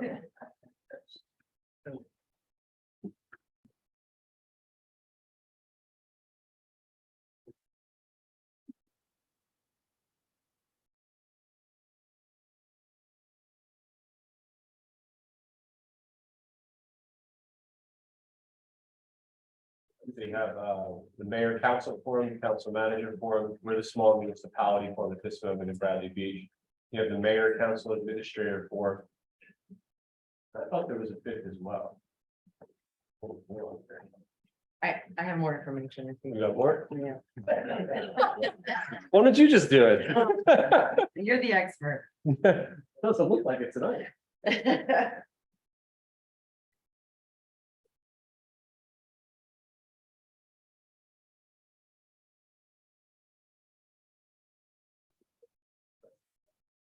Oh, the 5th is a special chart. There you go. That's right. Yeah, so you have 2 mayor, council, council manager, small municipality like we are. I believe you can only adopt small municipality populations that are a certain number. And mayor, council, administrator, and the 5th form is a special charter. Thank you. I'll give this back to you for your file. And they just changed the form of government in Red Bank. They just did this, like, it was a 2-year process, but they just did this, correct? Yeah. And just to be clear for everybody, that this would not, the timing is such that we are not looking to do this for this November's ballot. We would not be able to do that. So we are discussing it for some future time, not the November ballot, correct? Well, we can't put it on the November ballot. That's what I'm saying. I'll tell the public that the request for the agenda was to put both a workshop and an ordinance introduction into this meeting, which I objected to vehemently, saying we're gonna take a form of government conversation and jam it into one meeting. That makes no sense. I still believe that. So it does provide us some time to consider this if we want to consider it. One of my rationales was that there has been a conversation, as some of you know in the room, about what is our form of government and how does it operate? There's a ruling that should come out on that within the next week or two, hopefully. And my view was, why don't we let that happen and see where the chips fall? But we chose not to do that. And put this into this meeting, so. That's where we are. Right, and if I could just comment that, I was in court and Councilwoman DeNoble was right, the judge suggested, hey, if, the people of Bradley Beach could change their form of government. Well, we've kind of known that all along. Councilman Sexsmith sat right next to me and suggested that last year. I didn't think it was right then, but after with this lawsuit and everything, it seems to me that there's some kind of fatal flaw in this form of government. If we're at this impasse where, if the judge had made a quick decision, I'd say maybe there's not a fatal flaw, but the judge is like, I need to hear more from each side. It just seems to me there's some kind of fatal flaw where it can get hung up in this conflict between the mayor and council. So that's why I'm in favor of going through this process, letting the people of Bradley Beach decide, not letting the council. And just to be clear, reiterate what was already said, if we went all the way, if we went through this, people voted, yes, they want to change, and they voted for the study commission and all that stuff. We all lose our jobs. So, this does not happen much where a bunch of politicians are like, okay, yeah, we're all gonna like kick ourselves out of a job. I'm in favor of going through this process and letting the people of Bradley Beach decide if they want to do it, who they trust to be on a study commission, and then decide if they want to indeed change their form of government. So. Yeah, so Council President Sexsmith last year made the comment, have we outgrown this form of government? It was February of 22. My discussion with him the day after was, number one, I wish that you would have given me a heads up that you were going to go through this dissertation. And two, where we are right now in town with a number of things we're doing, is this a distraction for us as a council? So it didn't come up again until just recently. The judge in this particular case didn't say, he referenced the fact that if you were going to change, he inferred that making a change should require looking at going back to the people and looking at a referendum. That was an inference he made. I don't view that as anything more than that, an inference. The judge needs to rule, and hopefully he committed to do that the first week of August. So hopefully he does that. I don't think we've outgrown this form of government, my personal opinion, but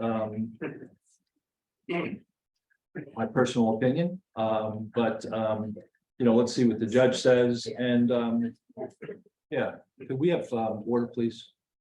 I do think that there could be any number of motivations to move in this direction. I think we need to let the chips fall in it. Any other comments? Yeah, I'd like to add that one thing that's important to me, at least, is that there's ample education for residents and for the public. I would like to see a series of town halls and or special meetings. We can bring in folks from Rutgers, from the Eagleton Institute, from Rowan, to come down, really explain what these different forms of government are, explain the Charter Study Commission timeline, the responsibilities of the Charter Study members, And just really making sure we're educating the public so we can take in meaningful public comments. And so that is an important element to this, I feel. Yeah, I'd like to add a couple quick comments.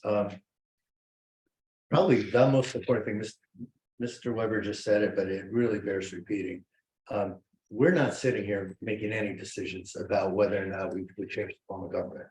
Some of us may like it, some of us may not like it, some of us may think it's not the form of government, it's the people sitting up here. So it's not, as I sit here, and I did encourage this to be put on as a workshop. We've had so many residents say, change the form of government. We've had a judge in our recent lawsuit reference, that's a possibility. Your residents, not you council, your residents could change the form of government. If we were to move forward with this, it's really us, the council, giving our residents the opportunity to evaluate this form of government. It's been in place 30 years, and I imagine a lot of people who have lived here for a long time would say it's worked pretty well for 30 years. An outcome could easily be, it works well enough, we've got a little kink here and there. Another outcome could be, as council president at the time, Sexton said, maybe the commission would say they have outgrown, we collectively, residents, have outgrown the form of government. But it's really, really important, and I'm gonna probably say this a number of times over the weeks and months ahead, if we continue to have this discussion, that it's not about this council, it's about the residents just letting all of us know this form of government makes the most sense for Bradley Beach. Or if not, after they've done, as Councilwoman and Council President DeMarco just said, after they've done a lot of research, after they've been elected by their peers, not by us. We don't appoint, the mayor doesn't, no one appoints this charter group. You all, if we were to move forward with this, you all would elect them. All we would be doing was giving the residents the power to do this. And if nobody wants to run for the charter group, if there's no one out there that thinks this is worthwhile, nothing happens. I'm just saying, whether the mayor says, I don't think it's a good idea, whether Albert does, he says, I do think it's a good idea. Kind of doesn't matter what we think. Just understand that this would just be the council in the spirit of transparency, in the spirit of serving our residents, giving the residents the opportunity to evaluate our form of government. And ultimately, if anyone decides to change the form of government, as Councilman Weber just said, we're all out. We would be starting with a new form of government, new election. So it's a really large task. Town looked at this, 30 years ago, changed the form of government 30 years ago. Maybe it's worthwhile looking at it again and then deciding if it's still the best form of government for us. Thank you. Yeah, and for those, I wasn't here 30 years ago when this happened, but I did speak to the person who ran that commission 30 years ago, who actually subsequently became our mayor for, I think, 16 years. Mayor Schuler. I've talked to him a few times about the process and his impressions of the process, which were interesting, but he did say it was an extremely time-consuming process, and there was a lot of research done. I'm actually trying to get, and Eric is in the process of getting the actual charter document that showed how the process went and what the results were from a Bradley Beach standpoint. We hopefully will get that pretty quick. I think at this point we can open it up to the public, and we'll take questions for 10 minutes or so and go from there. Yes.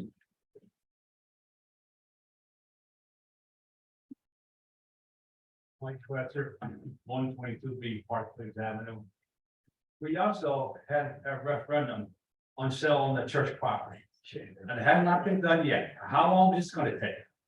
You got the right. It was knocked down, the church, right? Both sell the property. The referendum was to spend $10 million. The referendum was to spend $10 million. Yeah, it's not. Yeah, it's not. I can answer that question offline. We're very close to getting bids to do that. Now. Yeah, correct. Oh. Yeah. And this all started, or what's the reason this all started? Because somebody suing somebody suing somebody else. I mean, what's going on with this? I've been here 44 years. I don't understand this. What triggered all this? Did you guys go like, yeah, you, what's the deal? Somebody's doing something here. Yeah, that's the answer you get. Nobody knows nothing. No, it's, as I said, sir, it's just about, What? I'm trying to answer your question. The answer, yeah. Yeah, at least speaking for myself, I feel that putting this forward, if we were to move it forward, would be giving our residents the opportunity to evaluate, does this form of government work for Bradley Beach? You would be deciding, I would be deciding as a resident, the council's not making any decision. But I don't know why it all came up, that's what I'm saying, 30 years, the town, when I first got it, this town was a piece of crap. And the people up here, they did a good job, they changed it, it got really a nice town, it did. Yeah, one of The the, zoo here. yeah, one of the benefits of this form of government, and actually, this is one of the and I'll share this conversation from Mayor Schuler. He was elected 6 months after the charter was approved. And 6 months after that, we had the nor'easter of '93, which basically destroyed the town. Yeah. His view was, and I think he was a little bit modest about it. He said, it gave me the ability to work through getting back on track quickly, and it gave me the opportunity to create a vision for the town that wasn't there before. Those who lived in Bradley Beach 30, 40 years ago, you 44 years ago, will say it's a very different town on a number of fronts. It's a lot better than it was. I can tell you that. Yeah, and part of what Mayor Schuler said is, this form of government gives you the ability to operate with some speed and operate Well, with. all these people moved into town, so there must be something good about the town. Yeah, okay, Yeah. thank you. Yes.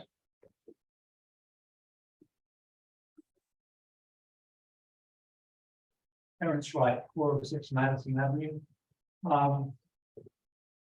Just wanted to comment on this change of government idea. If it went forward and everything was voted on, you got a new charter, a new government, what impact would that have on the residents or the taxpayers in this town? I mean, aside from you guys all swapping powers and getting more power, less power, more control, less control, what impact would it have on us? If we had a different form of government sitting up there. I think that's part of the process of understanding those forms of government. There's going to be pros and cons across any of those 4 or 5 areas. It's going to be, this might be more effective, this might be less effective. This might put more power in the hands of the council. This might, I don't think you can put, I can't comment on that. Where the power shifts, where the But responsibility. the bottom line is whoever's up there then versus now would be controlling and bringing the town forward. Yeah, there's always going to be a level. Back on us as taxpayers, other than you guys, well, the other guys might raise taxes more than they are now, which is. I actually, No. I have an answer to that. I disagree with that because what we've learned in the last, however long, there's tons of spending in this town that never comes before the council. And I think people, they elect us and they think that we're gonna have some kind of control of that. And we found that there's lots of spending that never comes before the council. I think the current council has been good at outlining that. And so to me, that would be one thing that would change, and that hopefully would be a benefit to taxpayers. What do you mean, money's not being spent or being spent? Well, I mean, do we need to go through the list? It's been talked about a lot in recent meetings. Well, there was talk tonight about spending $80,000 for some. But that's something that we're gonna vote on. I'll talk about things like that. Why don't you give us an example? Okay. $10,000 for the Songwriters at the Beach. It's a great event. I'm just saying it never came before the council. Councilwoman DeNoble's done a great job of talking about all the things happening in Riley Park. They're great events, but they never came before the council. They all cost money. Those are just examples. There's plenty of things that the spending doesn't come before the council. I mean, Well, if we got. you're hiring people, professionals, all these other things that don't come If we before. sold, if we got rid of the church and put some houses up, have some revenue coming in, maybe have one, Yeah. Okay. right? Like you said, the referendum was what, 8 months ago? And it wasn't about 10 million dollars. It was Yeah, about that was the- that was the- 1,200 people said they don't want the church. They don't want to to be spend $10 million. We have order, please. Yes, they don't. Better. Okay. We're going off topic. Okay, thank you. Yes.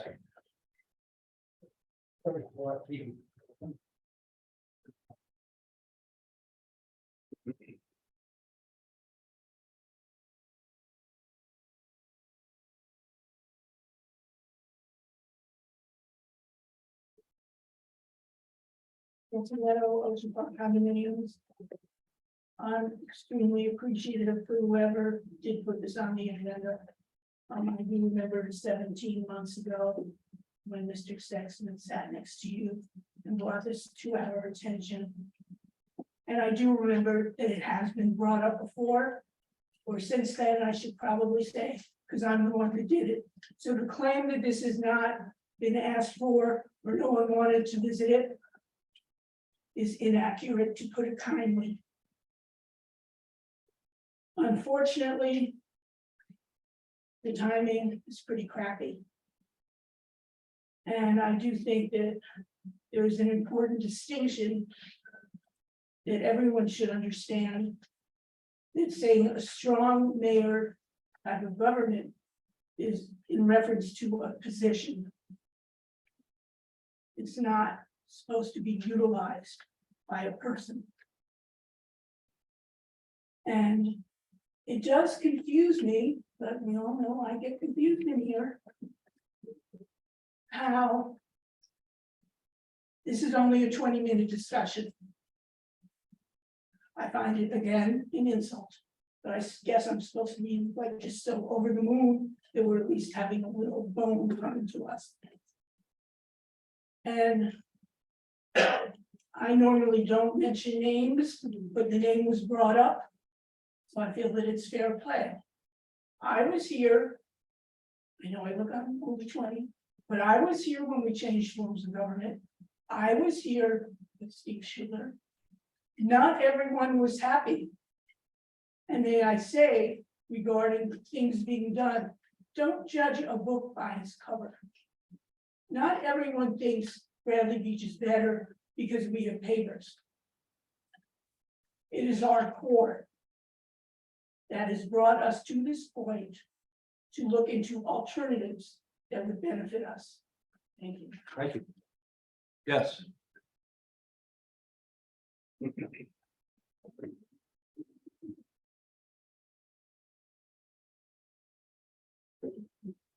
Hi, Brigitte McGuire, 610 Friendly Ave.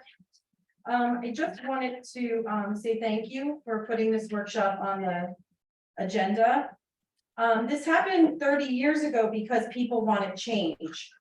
I think we can say Bradley Beach has changed a lot in the last 30 years. So if people want this to happen again, so it happens. I do want to say the mayor is suing the council currently.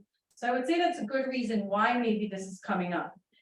I happened to go to the hearing, the public hearing at the courthouse. And I want to say that the mayor, I can't quote, but the mayor's private attorney said something along the line while defending him, that it's unfortunate that a form of government does give so much power to one individual. However, ...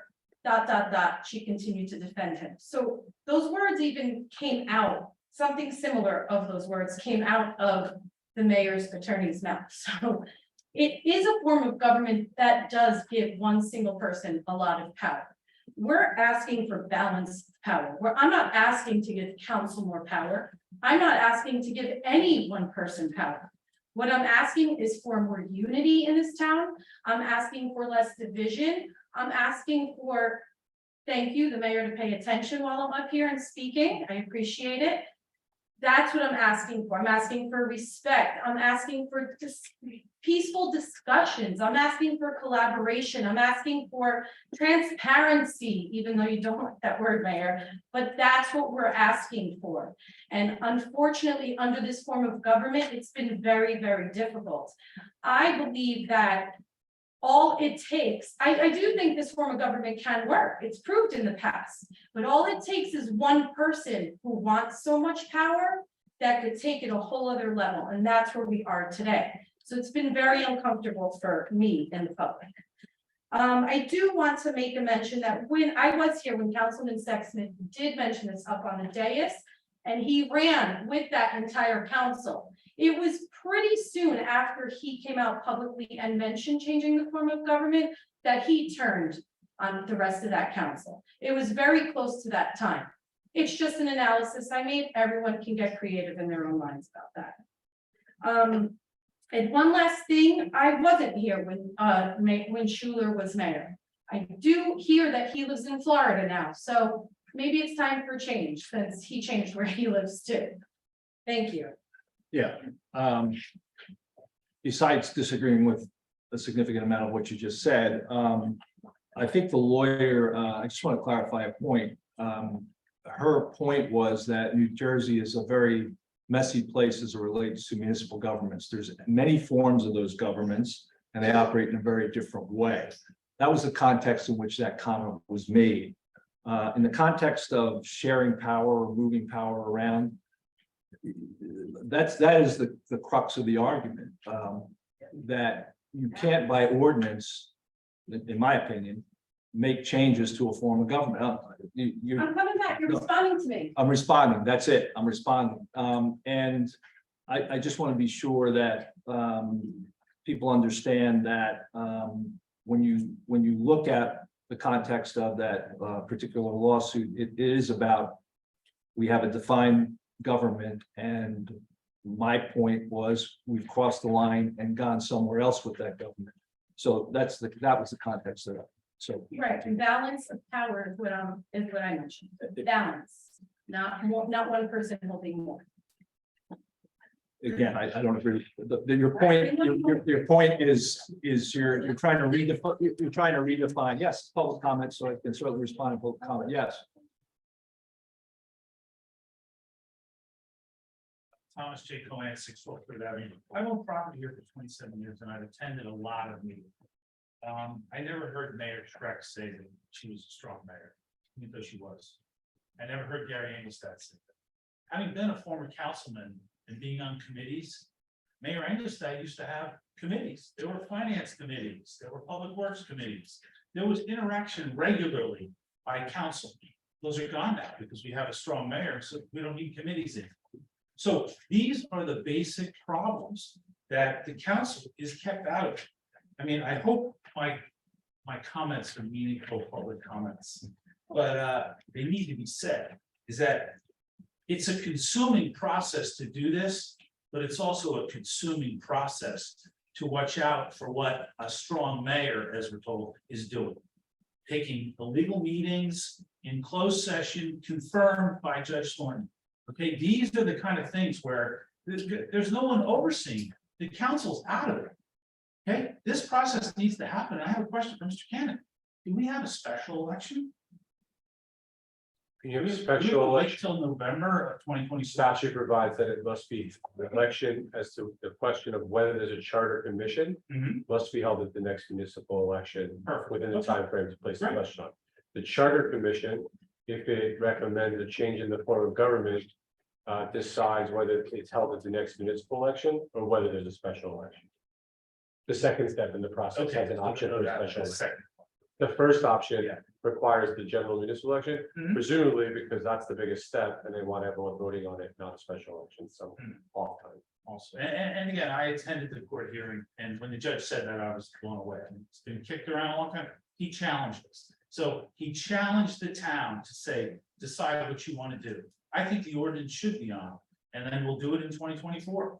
But thank you very much for putting this on and having this open conversation with the public. Yeah, again, the judge made an inference, he didn't make a ruling, so let's just be sure we're saying, he didn't give us instructions to do something. He made a challenge. He made an inference. He made a challenge. Okay, well, I guess maybe our interpretation of what the judge said. Definitely a lot of our interpretations are different. Yeah, Thank you very much. Thank you, yes.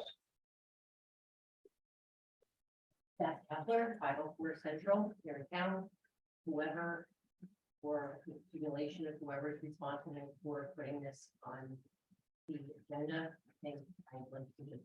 Could you speak up? Certainly. Certainly. Thank you. I would like to thank whoever is responsible for putting this on the agenda, because we have huge problem with town, with your power, Brad, Mayor.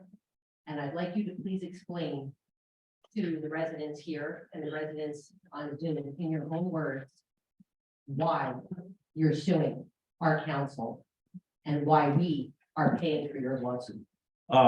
That's really not tied into this workshop of form of government. I'd be happy to do that. But that's why we want to get rid of it. That's why we want to change Yeah. this government. I think your comments are probably not appropriate, so if you have an appropriate Based comment. on who? I'm not cursing, I'm not threatening. My opinions are my own and I have a right to speak my mind. We're talking about the change in the form of government, not Right. attacking people. It's to take the power out of your hands. That's. So as I said, we're that's why talking this about a is on change the in agenda. form of government and not attacking But- people. I'm not attacking you, I'm speaking truth. I'm sorry if it's an inconvenient truth for you, but that's why it's on the agenda. And I want to be clear for everybody here that you are the reason. For the last 30 years, it's been fine, but suddenly now it's not. And I'd also like it to be on the record that Gary Engelstad endorsed you, and that's a large part of why you're sitting there, because you had his support. And I hope every resident remembers that going forward. Thank you.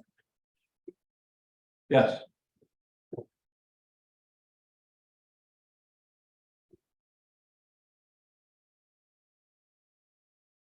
Hi, Don Greenberg, 302 Park Place Ave. Thank you for putting this on the agenda. It's about time we had this discussion. I think it's something that we really need to do, because what we have now is so totally dysfunctional, if not funny. It seems like it takes forever to get something done. Council never knows anything because they're never given information until the 11th hour. And I think it's really time to look at a different way to do things. As Brigitte said, there is no balance of power here. It's all very lopsided, and that is no way to run a town. So I think this is something that we should look at. We should look at it, as Meredith said, with an educated eye. I'm all for having those town halls, getting experts in here to tell us what the different forms of government are, what the unintended consequences could be. But I think it would be foolhardy and a disservice to the town if we don't at least look at it. Thank you. That's all I have to say. Thank you. Thank you. Yes.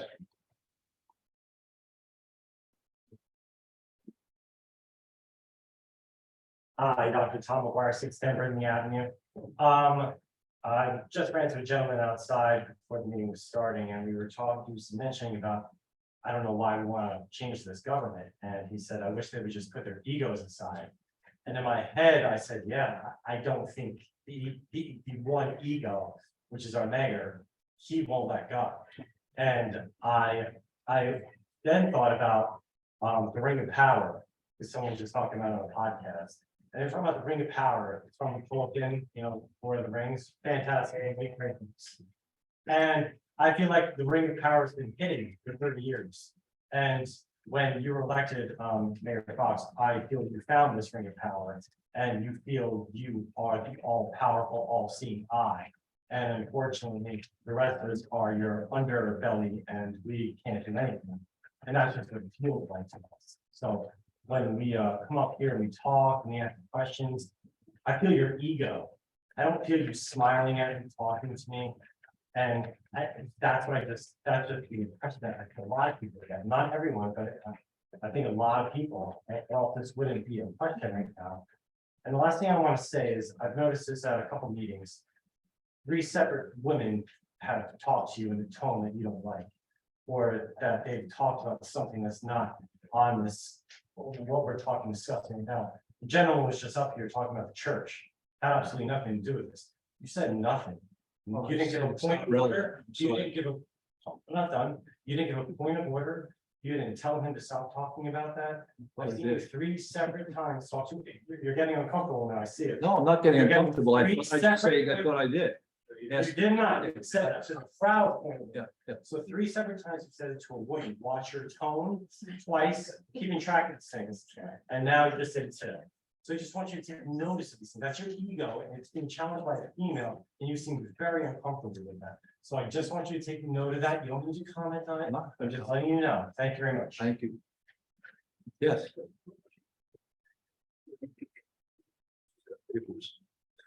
Deborah Brunel, 401 Fifth Avenue, Redmond Beach.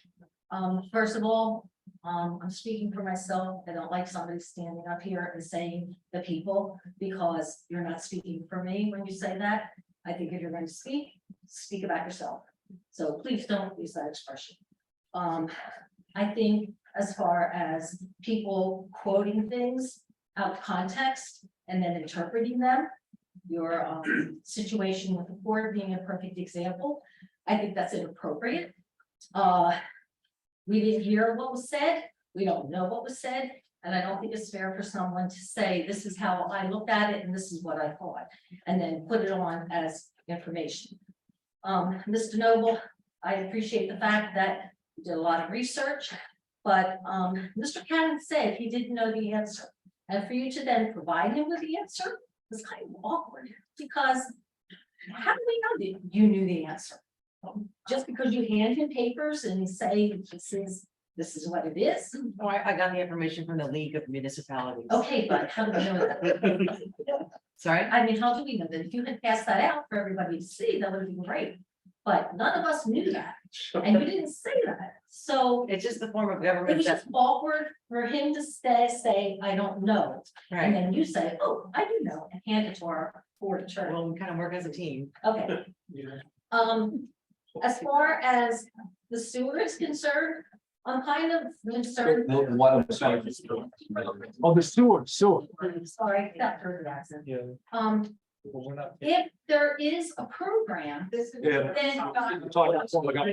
Okay, I just. I get It order. would be nice if when people propose things, they have something to back it up. Besides, I think this might work.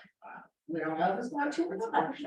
And then as far as the strong mayor, we need somebody to lead the town, pay for some of the bills. It shouldn't be the council sitting there going item by item by item by item, personnel by personnel.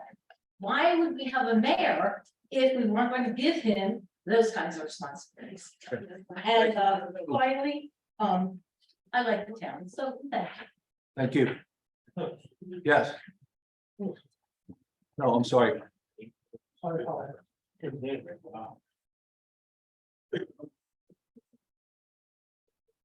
Dwight Curtis, 414 Lorraine Avenue. I just have a question. I'm the first to admit that I don't know anything about what's going on here, because I haven't been in council meetings for a very long time.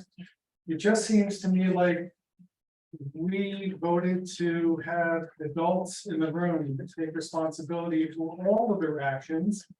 I'm not sure why we're having such animosity and we can't work together, playing the sandbox nice. I don't understand it, but here's my question. Even if we change the form of government, what's that going to do for us that we can't do right now? What is that going to do for us? Can anybody answer that? Yes, hire professionals, Hire a professional. hire professionals. We can't hire a professional. in the town. Because it requires advice and consent, and the mayor has not accepted our advice and consent on multiple professionals, and the So there's state's no, gonna get pretty. no negotiation. Well, It's this way. Right, but we worked on that for months and months, and there's a lot of compromise, I will say, on the part of the council, in my opinion. There's some compromise all around, but we still have, pretty soon the state's gonna get upset that we don't have an auditor in place. We do have an order in place. Right, so, but not one for 2023, so. There's a reason for this, right, and there's a reason for the lawsuit, and that's. Just trying to answer your question. My apologies. Yeah, that's all right. Thank you. Thank you. We do have an order in place, Council. All right, 2023, all right. We do have one in place. Unless otherwise ruled, and we're waiting for that rule. Yeah. Somebody raised their hand. Yeah.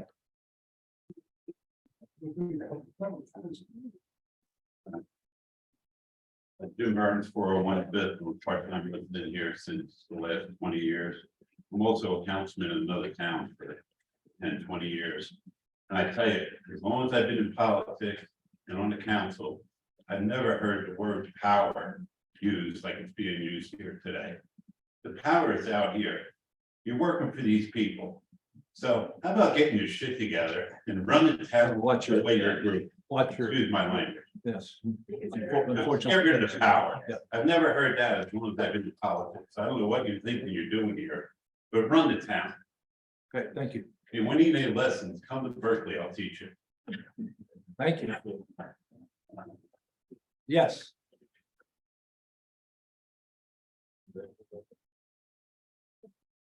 Alan Rappaport, 512, Newark Avenue. I'm not a full-time resident, but I am a good taxpayer. I'm also a 12-year council person. I currently sit as the chairman of the Bergen County Open Space, the largest county in the state. 70 towns I manage. Their requests for, and I see you people ask for open space money. So we manage all that money, and we have almost $70 million that we give out. We all play nicely together. And I will tell you that as a council person, we are a different form of government. But we were a mixed form of Democrats and Republicans. And once you got put on that dais, it was over. Completely over. All the politics went away. All the nonsense went away. We listened to our borough council. He gave us advice. We sometimes would or would not answer until he or she spoke. Our borough administrator and our clerk had something to say, and we listened. Because they're the people in the trenches every day. As the council people, we are not, or the mayor, we are not the professionals. We are elected citizens. And we put our egos away. We don't talk down to anybody. We don't disrespect people by promising things and then not happening or going forward. And my purpose is that this has absolutely blown up because of this tremendous disagreement of who controls what. And I gotta tell you, we moved to town, Gary was the mayor, and we had some discussions. He was very open to discussion and to listen what other boroughs do and how we did some purchasing. And it was great. It was great and refreshing. I find that with the way this particular council works, there is no discussion. It seems to unfortunately be one way or the highway. And Larry, I hate to say this, but we're really falling on you. And to your point, yeah, you'll know in a couple of days what this judge decides. And then everybody will know which way to go. And to John, your point, I think you should push it forward. And Meredith, I'm actually impressed that you came up with an idea that really is great, that everybody should be educated on how this should move forward, one way or the other. And to Al, your point, you're absolutely correct. It's not you, it's us. Well, I mean, I can't vote here, but it's the citizens that are gonna make this decision. All right, you shouldn't be in fear of it. Let it go forward. I'm not in fear of anything. We're all feeling that the fear, quite candidly. So whatever you think you're not doing, or like this gentleman said before with the ladies, you maybe need to take a little look and see where you are. Thanks for the comments. But thank you. Thank you. I think we got a couple on the board, and I think we've got to kind of wrap up and move here. Yes, we have Mia Mullen. Good evening, Mia. Mia? You hear me? Ah, Good evening. Are you there? I'm here. Can you hear me? Okay, I can hear you. Go ahead. Oh, great. Okay, so I'll make it short and thank you for acknowledging the people on Zoom. A lot of this has already been said, but I'm very interested in learning about alternative government because there definitely is a problem here since day one. I have witnessed and gone to many meetings and seen what is going on. And I almost feel as if, and I've said it before, that it's being run as a kingdom and not a community of fellow taxpayers and interested persons that live and work very hard for their money and want to contribute to make this a better town. But it seems as if it's being run as if it's a kingdom. It's always shocking to hear that the council is not given information prior to meetings. That happens time and time again. And so they can't do their job that they were elected for. And also from a financial standpoint, John gave a great example. I'm so happy that we're doing all these nice things in Riley Park, but any financial decisions of magnitude, $10,000 really should be something that the council should see in advance. And it should be something that's agreed upon as a community of representatives that were elected. So it's just very disheartening to see that it's come down to this. The prior mayor that you referenced, Mayor Schuler, I give that mayor a lot of credit because I do know that Bradley Beach was not the nicest town at the Jersey Shore at one time. And it's a beautiful town now. Most of the people that live here came here because they like this family town. And it seems as if we're trying to change that by this, within this kingdom. But I do want to comment that that mayor had a lot of control. I don't know if you're taking notes on me or something else, Mayor Fox, but that mayor had a lot of control and had a very good vision that happened to go along with the town. But that's maybe too much control. Could people of the townspeople or whatever these alternative governments have done the same job? We'll never know. But the fact that there's so much control and it's lopsided is very concerning to so many people that have expressed this. I'm not speaking for the whole town, as Debbie was concerned about that, but there definitely is a lopsidedness that is witnessed time and time again at these meetings. And I would welcome to be educated on alternatives. Thank you. We have, well, yeah, I think we have one more person. in the We have one audience. more. Miss somebody. I know, which one that he was raising his hands before. Is that okay if he goes? Okay, Well, who's out? Who else do we have on board? Oh, Tom, okay, Yeah. All right, Randy? How's everybody doing tonight? very Can you hear well. me? Yes. Can you just state your name and address, please? Randy Bunnell, 506 Third Avenue. Brandon. Couple simple questions. Larry, time and time again, when you're asked a question, you don't have an answer. You say, I'll get back to you. A strong mayor should have all the answers. How come you don't? Why are you so apprehensive in answering questions? I would always answer questions if I have an answer. If I don't have an answer, I think the best answer is, I don't know. Why don't you have answers, though? You're the mayor. You're supposed to be a strong mayor. You should have an answer for every question. I think we need to, you have another question or we need to move on? You're not going to answer that? I think it's a nebulous kind of, Well, it's not nebulous. yeah, it When I was kind on of the is. council, somebody asked me a question, I had an answer. Pure and simple. Oh, So you're not really a strong mayor, is what it comes down to. So maybe you should step down. do you have any other questions? Yes, Randy? I do have one more question. How many more socially funded programs are you going to come up with? You don't have an answer. All right, I get it. I don't Fair enough. know what the question is. You don't It's really not on the understand topic. Socially funded? Thank you. Thank you. Okay, there we go. Once again, there we go.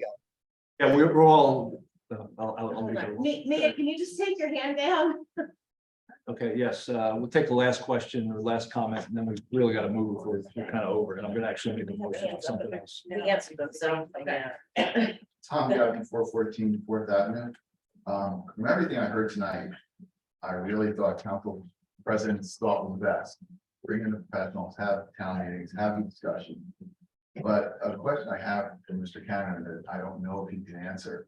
But when I was reviewing for a meeting, the different forms of small government available under the Faulkner Act, and reviewing small municipality government format that we have now, there's a caveat for various sizes of council. They could be 3, they could be 4, it could be 7, I understand. So there's a size, and I would think with some of the log jams we run into on council, perhaps one of the things we can be discussing in one of the town meetings would be a very simple thought. That we need more of an expanse, so there's more reach into the community. And is that a possibility when you look at a change in form of government? Or is that something that could be handled separately? Just to say that instead of 4 elected and a mayor, that there are 7. You'd have to go through the chart. First of all, changing the number is certainly possible. And it's happened. However, you would have to go through the charter process to do that. You would not be able to do that. And so still the sitting council would have to be exchanged for a new council under a change in charter. They would have, the seats would all be, if the charter was changed, And there was 2 successful votes, like successful vote, a recommendation of the commission, and another affirmative vote, change form of government, then the people up here, it's eligible, the seats are just open, everyone's got to run for the seat again. It might very well be the same people elected. Right. That's happened too.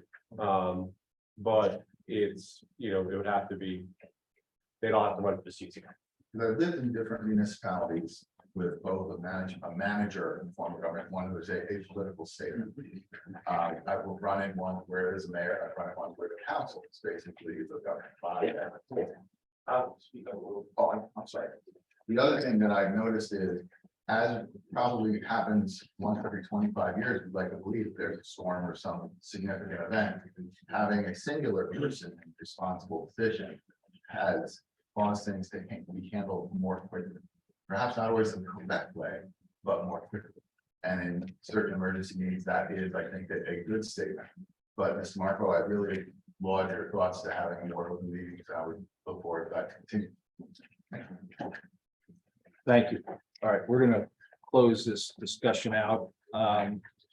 Unfortunately, we're running about 35 minutes over, so I'm gonna just ask the council if we can potentially push the regulation controlling dumpsters to their next meeting.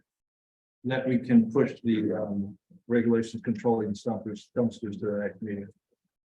It's a quick one, I don't know. It's a Well, little tweaking. We're 35 minutes Yeah. over, and this says 20 minutes, but I'm just afraid that we're gonna run into some.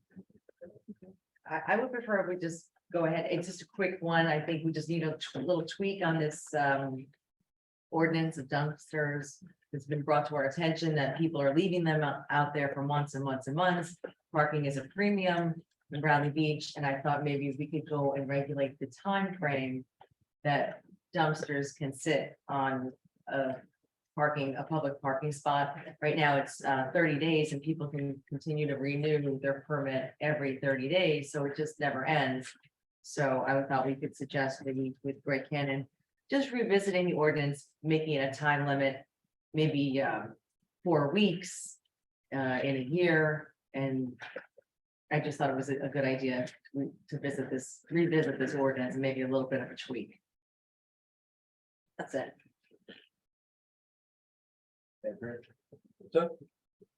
I said I agree.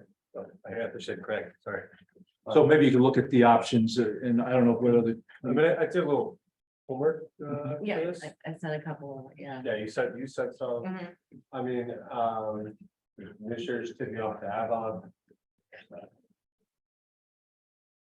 I mean, Avon's is pretty, Avon's is substantially similar to town here, and theirs is pretty.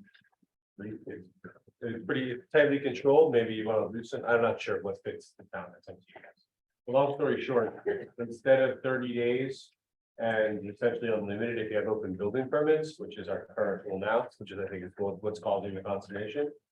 Avon has a permit for.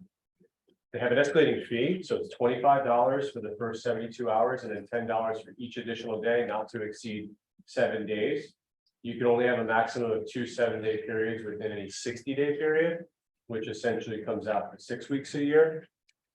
Which seems sufficient to remove things from properties.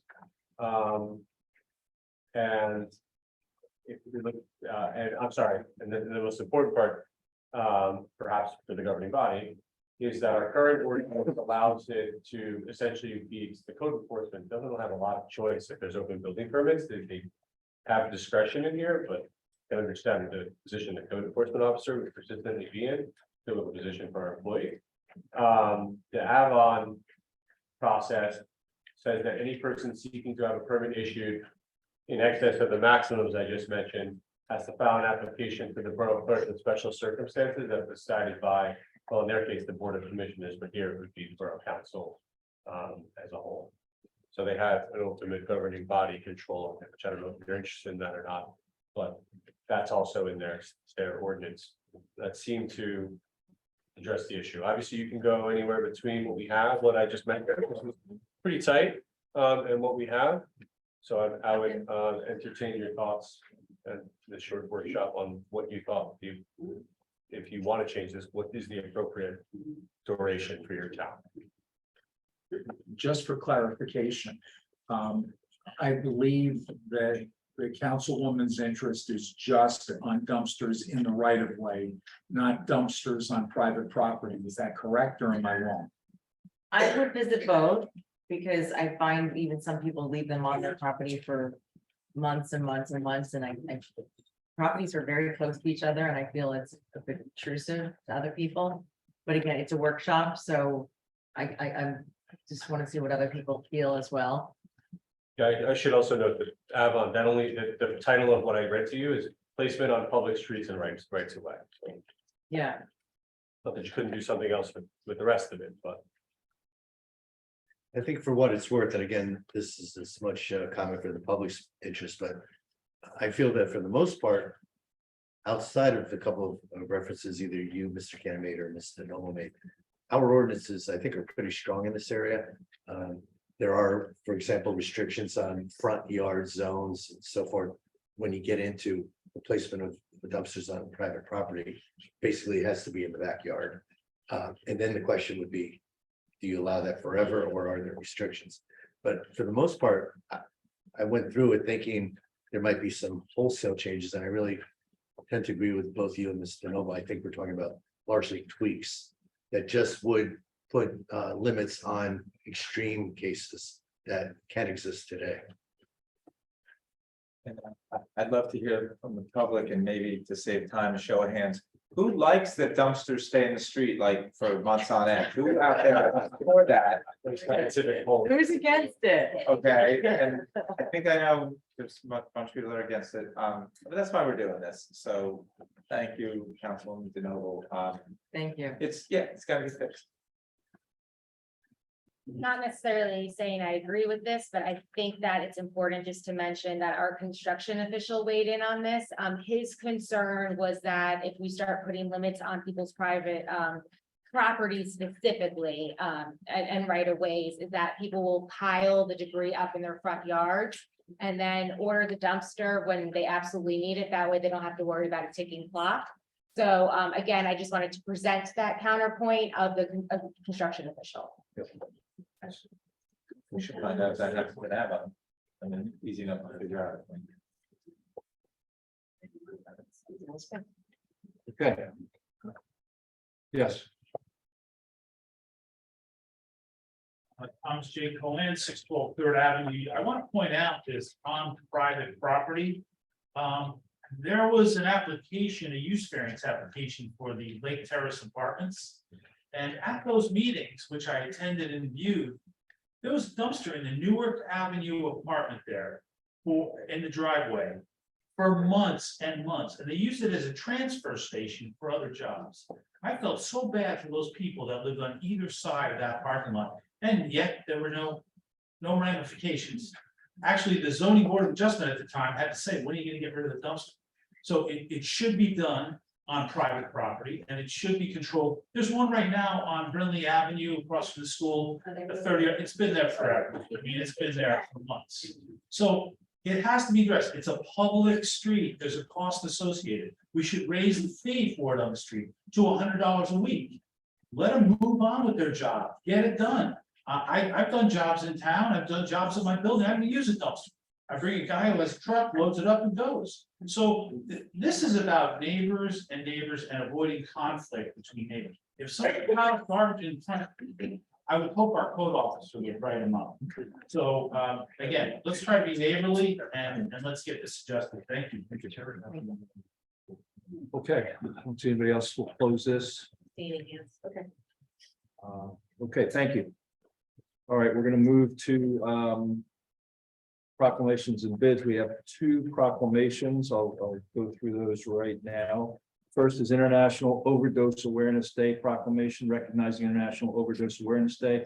Whereas each year we lose thousands of people from drug overdose globally, some survive but suffer permanent injury with devastating impact to the family and friends. And whereas the borough of Bradley Beach is not immune, you may have seen it happen to people around you. Tomorrow, it could happen to loved ones. This is not an invisible issue, and whereas the International Overdose Awareness provides an opportunity for us to reflect on practical ways to prevent overdose in our community, overdose is preventable. Knowing the real facts about drugs and what they do when seeing someone experiencing an overdose does save lives. International Overdose Awareness Day events that aim to educate our communities about drugs can help. Now therefore be it resolved that I, Larry Fox, Mayor of Bradley Beach, do hereby proclaim August 31st, 2023 as International Overdose Awareness Day in the borough of Bradley Beach and make citizens aware of this devastating effect. So very important topic. Second is a proclamation on National Night Out. Whereas the National Association of Town Watch, the NATW, is sponsoring a unique national crime prevention program on August 1st, 2023, entitled National Night Out. And whereas the annual National Night Out provides a unique opportunity for the borough of Bradley Beach to join forces with thousands of other communities across the country in promoting cooperative police community crime prevention efforts. And whereas it is essential that all citizens of the borough of Bradley Beach be aware of the importance of crime prevention programs and the impact that their participation can have on reducing crime in the borough. And whereas police community partnerships, neighborhood safety awareness, and cooperation are important themes of National Night Out program. And whereas a celebration is planned for the neighborhood watch groups in the borough of Bradley Beach from 6 to 8 o'clock on August 1st at Ocean Avenue between 4th and 5th Avenue. Now be it resolved that the governing body of Bradley Beach proclaim August 1st, 2021 as National Night Out 2023. So those are our two proclamations, and I encourage everybody to attend the National Night Out. It's a great event. The last 2 years, we've had 500 to 600 people, and it's looking at Lieutenant Browning because the police really run the show.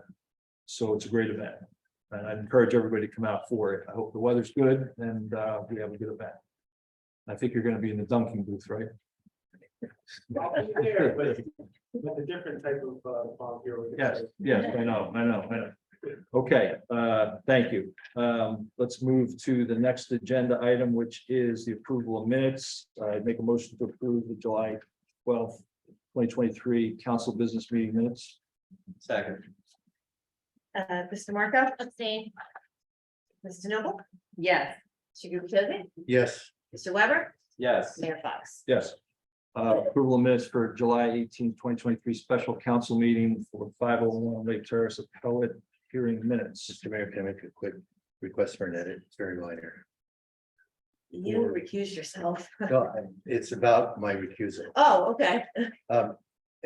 It's so minor, Erica, but you captured, however, speaking, referencing me, he feels a conflict is a conflict, and if you would mind inserting, he feels the appearance of a conflict is a conflict. Okay, and I probably meant to type that and my fingers. were going No a problem little at all. fast. 2 words, the appearance. Thank you. Okay, motion to approve July 18th special council meeting 501 Lake Terrace. As amended, second. Thank you. Mr. Marco, Abstain. Mr. Noble, Yes. Mr. Gubatose, Mr. Cannon, question, can I vote on this if I recuse myself from that meeting and left the meeting? Yeah, you recuse yourself from participating in the proceedings that you felt you had a conflict in, but you were there, just like you said, what you said, you could. I just want to make sure that I will say yes. Mayor Fox. Abstain.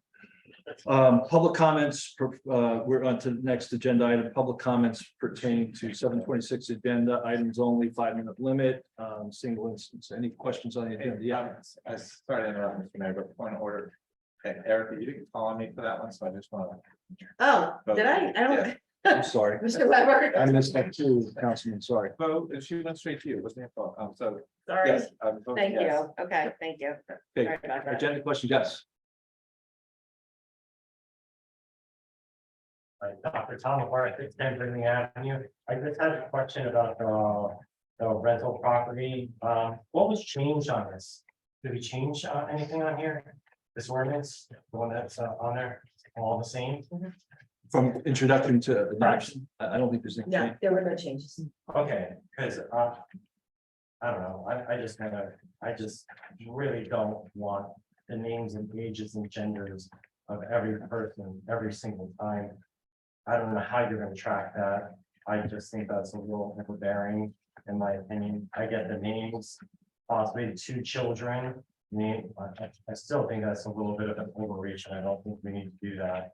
And also, did we come up with, since last meeting, I know I asked about some type of system to do some type of rental? Because I said, I've had Airbnbs and we've had weekly rentals, like I can't see how they're gonna be able to handle this load of people every single week of the clerk getting all this information on, and then filing it. And the borough has lost a lot of paperwork before. They've lost my paperwork before. So does that plan step forth when this starts, or is this done? Yeah. Is this going into effect next year, like next summer? Great. Did we not talk about, is this not gonna be part of GovPilot? Is that, Yes, it is. Yes, it is supposed to be part of GovPilot, and besides the 2 council people who were involved in the meeting and the attorney, was the code enforcement officer who's essentially responsible for this. okay, so there's gonna be a level of automation ultimately, yeah. All right, and is that starting next year? Like this is obviously for the summer, is that starting next year? I would assume it's next year. Right, This is annual. So it will be in effect after the 20-day waiting period following the publication. And I believe that's correct. But in terms of the enforcement of it, that may take some lead time. And I can tell you that I know legislation that was passed by the legislature of New Jersey that had an effective date 2 months after it existed, and the enforcement of it on municipality didn't occur until 6 or 10 years later. So when we are in a position to be able to have that up and running, we will, but that's not going to, how do I say, affect the governing body's ability to be able to adopt this as an ordinance. So now the departments have an ability to ramp up and be ready to go through the enforcement. so we're possibly gonna pass this, but not have a way really to track it unless we do it all by paper, correct? After 20 days. The code enforcement officer had a very good plan. Yes, to get how to get his arms around it without, without using a sledgehammer on people. Yes. He had a very. No, I'm not even worried about the sledgehammer on people, like cracking down on them. Mine is more about keeping track of the records. It's more what I'm- Had done this in 2 other towns and. He has? Yeah. Okay. And he had a very good plan for how he was gonna do that based on upcoming CO inspections, changes of occupancy, and like touchstones where the landlords would be coming in anyway. Okay. I just. He's a good handle. Okay, great, that's good to hear, because that makes me nervous. And the last thing, I just want to really reiterate, if there's any way we can change the language in there to not require the name, age, gender of the people that are staying in there. Name of the adults, if there's 5 children, 2 children, just children. If there's any way we can change that, I appreciate it. Thank you very much. Any other general questions? Yes.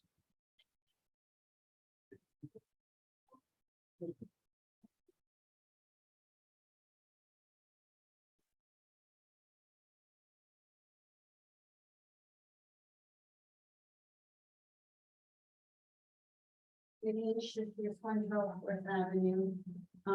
Please be patient with me. I'm a novice about learning about the bill list.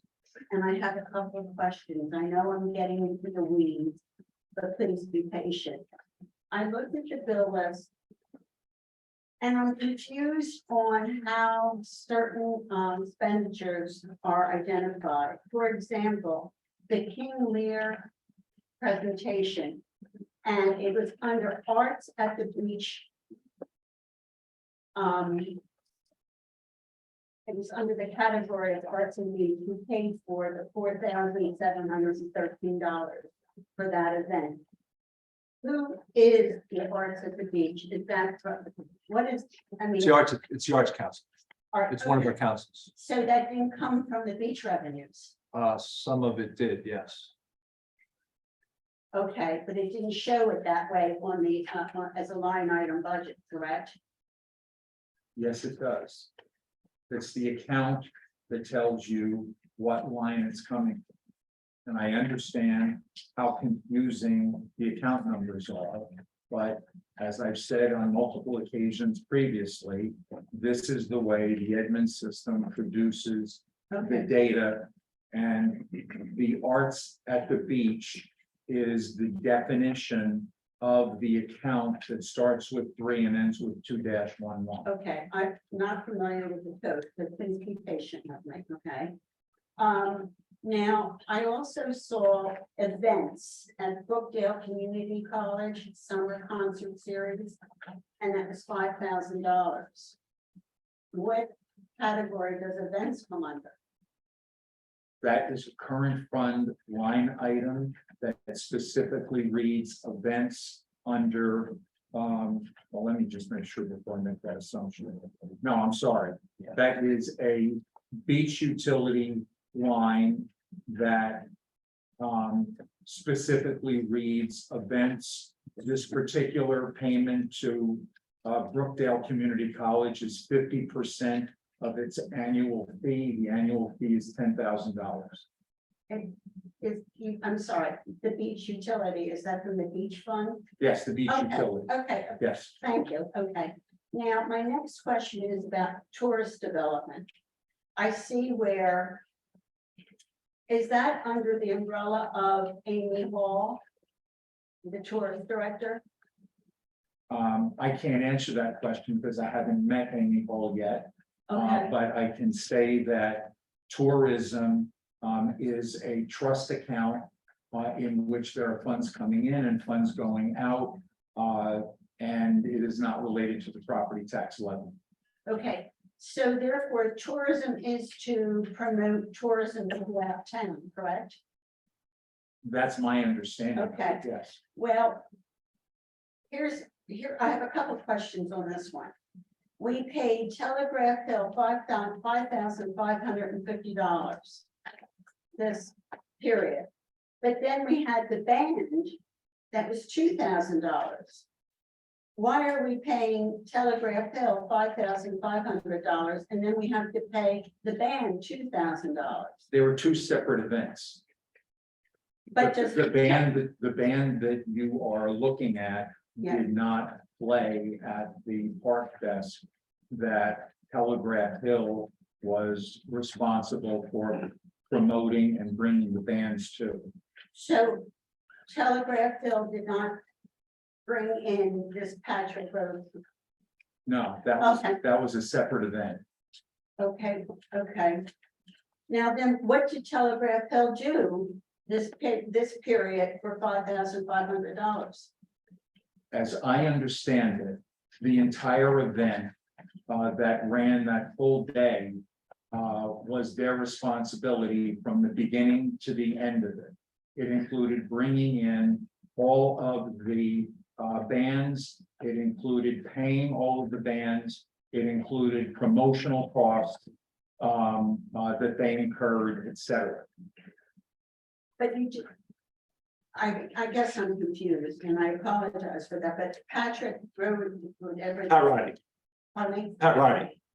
Okay, this band was not part of Telegraph. Correct. There was Two different events. Saturdays in the park. Okay, okay. Now, another thing I noticed on the line item was tent man. There was a tent man, and I forget his, I have it here. Omar the tent. Okay, and it was $5,996, and it was under tourism and development, but that was for the anniversary party of our town. Now, the anniversary party did not benefit the whole town, the whole town.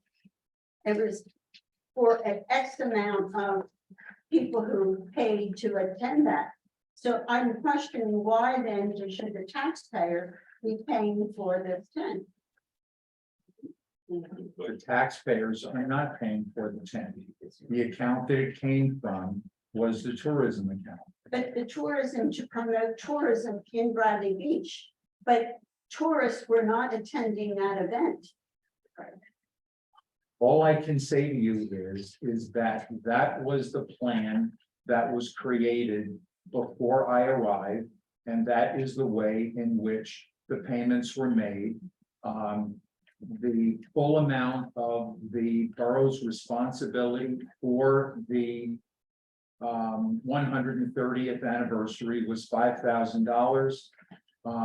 The costs that were taken in and paid for by the municipality did not exceed $5,000. There were additional monies that came in from other sources that into the tourism account that offset those costs. But this plan was put into place between the borough and the Bradley Beach Business and Community Alliance prior to my arrival, and that is the plan that was executed.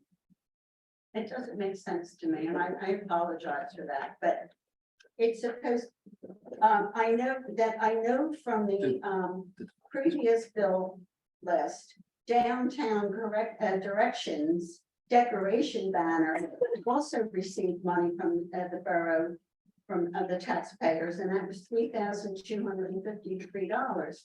In total, then, the borough, the taxpayers paid $9,249 for an event that really wasn't for tourism. It was for a select group of people who paid for So the tickets. I'd be happy to give you a summarization of that. I don't have that in front of me, but I can tell you that Mr. Fairfax correct.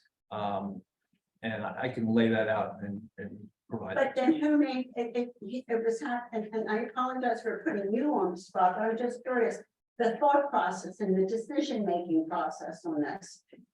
It's very confusing, and I just would like to have better answers for it. And what is the line item on the budget? What line item on the budget does this come from? I'm sorry, does what come from? All of this, The items you just talked about? yes. I just said it to you, and I'll say it one more time. Let me just say, I don't know how often I have to go through an explanation, but I indicated that tourism is the trust account that the money came from in order to be able to pay for those events. There was no tax money included in any of those payments. Well, where did the money come from to put in the trust? I donated. There's donations. Yeah, there were donations, there were sponsorships. BDCA asked for donations, But how? Why don't I try to put this in summarization and send it to you, Okay, make it, because it is a bit confusing. all right, was it a break-even event? I don't know the answer to that question. Okay, what has been encumbered and what was left over from all the line items? You know, I'm not sure. what was spent? If you have, did you say there were line items in the specific, in the budget for these events? In total? What I said is the payments have come from Tourism Trust. Tourism Trust is a separate account from either the current fund or the beach utility or the sewer utility. It stands on its own. It has no relationship to either the tax levy or any of the other two budgets we operate on. The borough has, I'm going to say, about 25 or 30 trust accounts that operate under the jurisdiction of the Division of Local Government Services.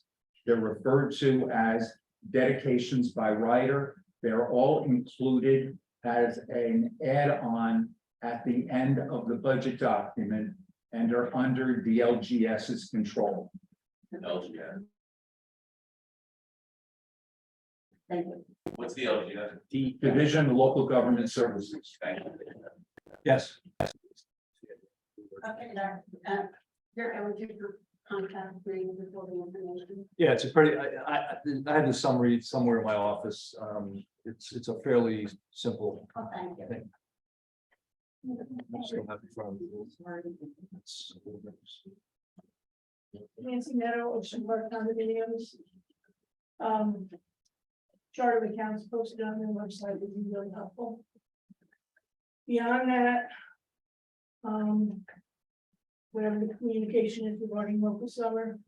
Why can't we get to the point of local summer is local? Let's not put it out there.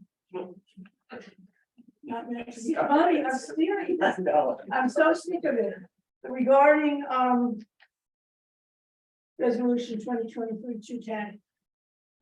I don't know how that can be passed. Unless you vote on things that you're not informed about, as the paperwork that was attached. That I downloaded did not have anything regarding hours or salary. Can I answer that? Name. Okay, so, resolution number 210 is appointing Kathy LaPointe as an alternate deputy registrar. So right now, because I'm a clerk, I'm also, oh, sorry, okay. This guy got a lot to say. So right now, because I'm a clerk and we're a population of under, I believe it's 5,000, I have to be designated as the registrar. Now, I also have a deputy registrar who's been doing it a lot longer than I've been the clerk. That would be Michelle. Now, let's say I'm out and Michelle's out. You can appoint somebody, what is called an alternate deputy registrar. Who can fill in, and all that person does, they can take marriage licenses. Okay, they don't get paid anything more for this. And it's just, she works at the front office. Well, she's employed. I would, Yeah. I would debate She's those employed, yeah. words. Yes, she is an employee already, and she shows an interest in, she doesn't mind doing it, so I did ask her if she'd like to be the alternate, because the alternate that we did have went to another department, so I need an alternate. So let me, just put this on your dime for a second. Your pause. Let me conclude that this person is not being compensated in any way, whether or not this person has extra hours to obtain, to do this task or anything. There are no extra hours. There are no extra hours and there is no increase in No, salary. there isn't, and when I was alternate deputy registrar, I did not get any extra pay either, and I wasn't a clerk yet. Oh, thanks a lot. It wasn't that long ago. I remember it. Okay, so thank you for clarifying welcome. that. Okay. And then let's go back to my favorite thing, the bill list, and I'm not, I just don't have the strength anymore to fight over it. However, page 15.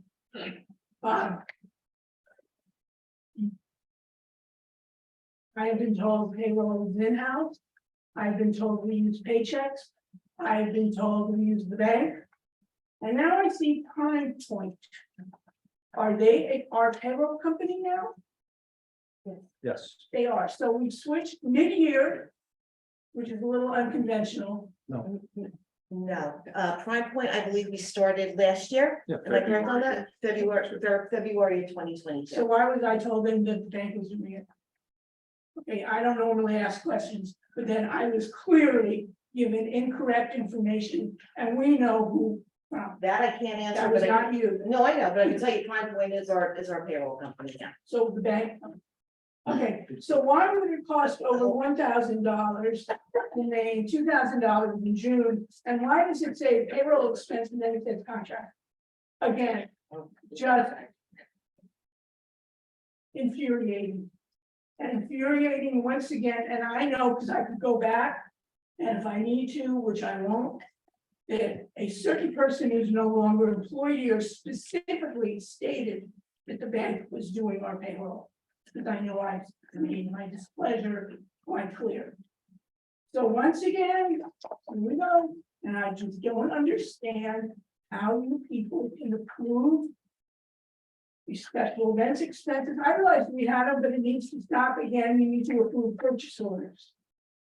It will come up in my next 5 minutes. Thank you, Eric. Thank you. Okay, I don't see any other questions. Members of council, mayor, if I may. Prime Point has been on since February of 2022. The prior administrator and finance officer negotiated with Provident Bank for Provident Bank to pick up the cost of payroll up to $12,500. Prime Point did that in the first portion of this year, and when the expenses exceeded $12,500, the municipality then became responsible for covering the costs of payroll. Payroll costs are based on either the number of employees or on the number of checks that are issued. During the summer, because we have so many part-time seasonal employees or full-time seasonal employees working at the beach, the cost of the payroll services increase. That is the reason why you see a variation in the numbers. Okay, thank you for that I clarification. have a question. We don't need to direct. Well, let me ask this question. Why do we have two? Why bother having the bank do it up to 12.5 and then have somebody else, like, what's the purpose of that? Because that's what they were able to negotiate with the bank. Other banks they tried negotiating with wouldn't cover any of the costs. What they got out of Provident Bank was to save the borough $12,500. For moving our accounts to Provident Bank. Yes. Okay, and then does it say, is it just the description of contracts, is that because we have a contract with Prime Point? Is that- Yes. Thanks for that clarification. Okay, I'm gonna ask, could we just make one slight change in the agenda here, because we have a number of introductions and adoptions, and I just want to make a motion to move communications up to now, so we can cover that now, because somebody's on a clock that they have to leave, and he's going to talk about this. Should I make a motion to do that? Second. Second. Okay. Mr. Marco? Yes. Mr. Noble? Who's here? It's moving the communications item 11 up to now, instead of Okay. doing it. Okay, yes. Mr. Gubatose? Yes. Mr. Weber? Yes. Mayor Fox? Yes. We have just under communications, we have seasonal lifeguard employee memo for a employee, and I think also a resignation or off of the board, but local summer 2023, one of the chairs of that asked to just kind of announce that and talk about that, and I said that she would have a few minutes to do that. So I thought this was gonna be non-controversial, and I thought we were all gonna be happy about this. Local summer. Y'all know what local summer is, right? It's when we get our beach back. Starts after Labor Day. The sun is still shining, the water's still warm, and the beach is ours. We're celebrating local summer with the second annual local summer event. The whole community can come together and enjoy the beach, and more importantly, enjoy each other. This is an event that's jointly sponsored by the Borough and the Alliance. Sunday, September 10th, first weekend after Labor Day, Sunday, September 10th, 5 o'clock, Brindley Avenue Beach. It's free, open to everybody. There'll be, the Alliance will supply drinks, there'll be games, there'll be prizes, there'll be beach music. And most importantly, our community will be there. So bring your own chairs, and most importantly, bring your own neighbors. Ask a question? Yeah. This is, sorry. Linda, there's Bring your own dinner, but there will be drinks. Thank you for that. Thank you. I know it's work. You said it's jointly sponsored by the Alliance and the borough. Do we have any idea what it would cost the borough? The Alliance is picking it up, as far as I know. Alliance is picking up everything. Yeah. Okay, thank you. Even better. Yeah, for those who, I wasn't able to attend last year, I was out of town, but my understanding was 100+ people, and it was a very well attended, very positive event. We're gonna build on that event, and that sounds like a great initiative, and we appreciate people stepping up and doing that for the community, and hopefully we'll have a good weather day. I think it was a good weather day last year, and we'll have the same happening. Okay, I'll go back to agenda item number 10. We've got 2 or 3 introductions and adoptions. The first introduction is is 2023-3, an ordinance amending supplementing chapter 365 rental property of the borough's revised general ordinance to enact landlord registration regulations. Any council comments? I have a question. I know, I think originally we were pulling from other towns for this ordinance. Do we know that other towns are collecting that information you mentioned before, the name and the age and the whatever genders of people staying in the house? Are other towns doing that? They are, but it's not, I mean. Thank you. They are, in a couple of examples that we found, but there were also others that were not. Requesting the ages of the children, so it's not that it's not any requirement that comes from above in any way. If you wanted to change that prior to introduction, or if you want to address that, now's the time to do that. Can anybody else give their opinion on that? Because I could see the names of the adults, but you know, like. Names of the kids and the like gender gets weird these days, so. I agree. I think the idea behind it is just to see how many people are actually staying in the home Sure. and the age of the children, I mean. You certainly don't need their names, but just, I think it's just, they're not like overcrowding the home. Of course. You know, so if they have 20 children there, we need to know. So I think, like you said, Dr. McGuire, I think you mentioned not adding the name of the children or the gender. I mean, it's irrelevant, really. Right? I mean, it doesn't matter. It's actually more too many ones. Yeah, but I just say the number of children, I think would be important. So I'd be open to changing this ordinance saying, you know, keep everything as it is, but in this landlord registration process, we're only collecting the names of the adults, we're not collecting the names of the children, we're not. Maybe the number of children, but then the gender of no one. Right. With that, if people are open to that, I'd be happy with that. So, Counselor, is that de minimis? Oh, it doesn't matter if it's introduction, I can just change it right now if you want. So I currently have. I'll read the language to you. The name, age, and gender of each and every tenant in each unit, including children. And we could change that to the name. S names and ages. Of each and every tenant in each unit, except for children, only the ages shall be provided. Or the number of children? Number and ages shall be provided. Yeah. Okay, that sounds good. Okay, Thank you.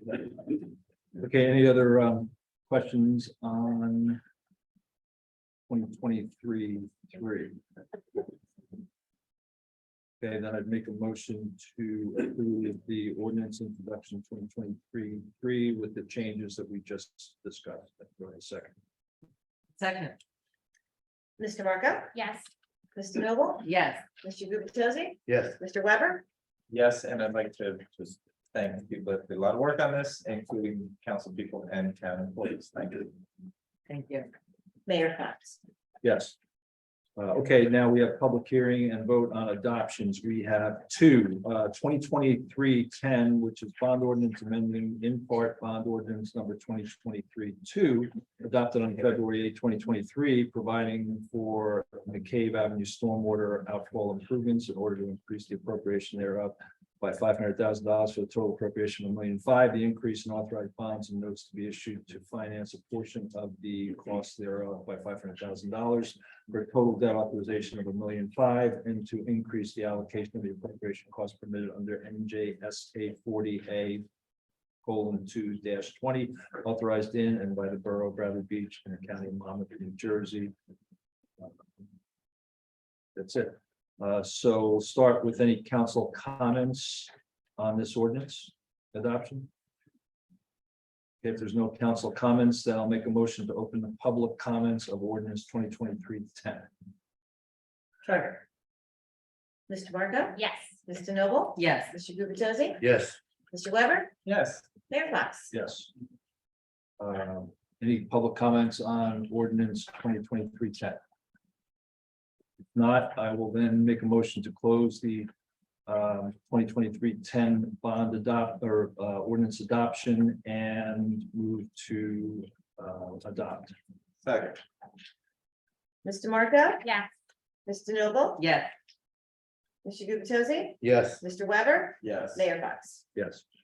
2023-11, an ordinance amending 423 towing of the borough's revised general ordinances to update the rates and charges for towing vehicles within the borough. Again, start with council comments. Are there any? Okay, then I will then make a motion to open public comments on 2023-11 and ask if there's any comments from the public. I'll second. Mr. Marco? Yes. Mr. Noble? Yes.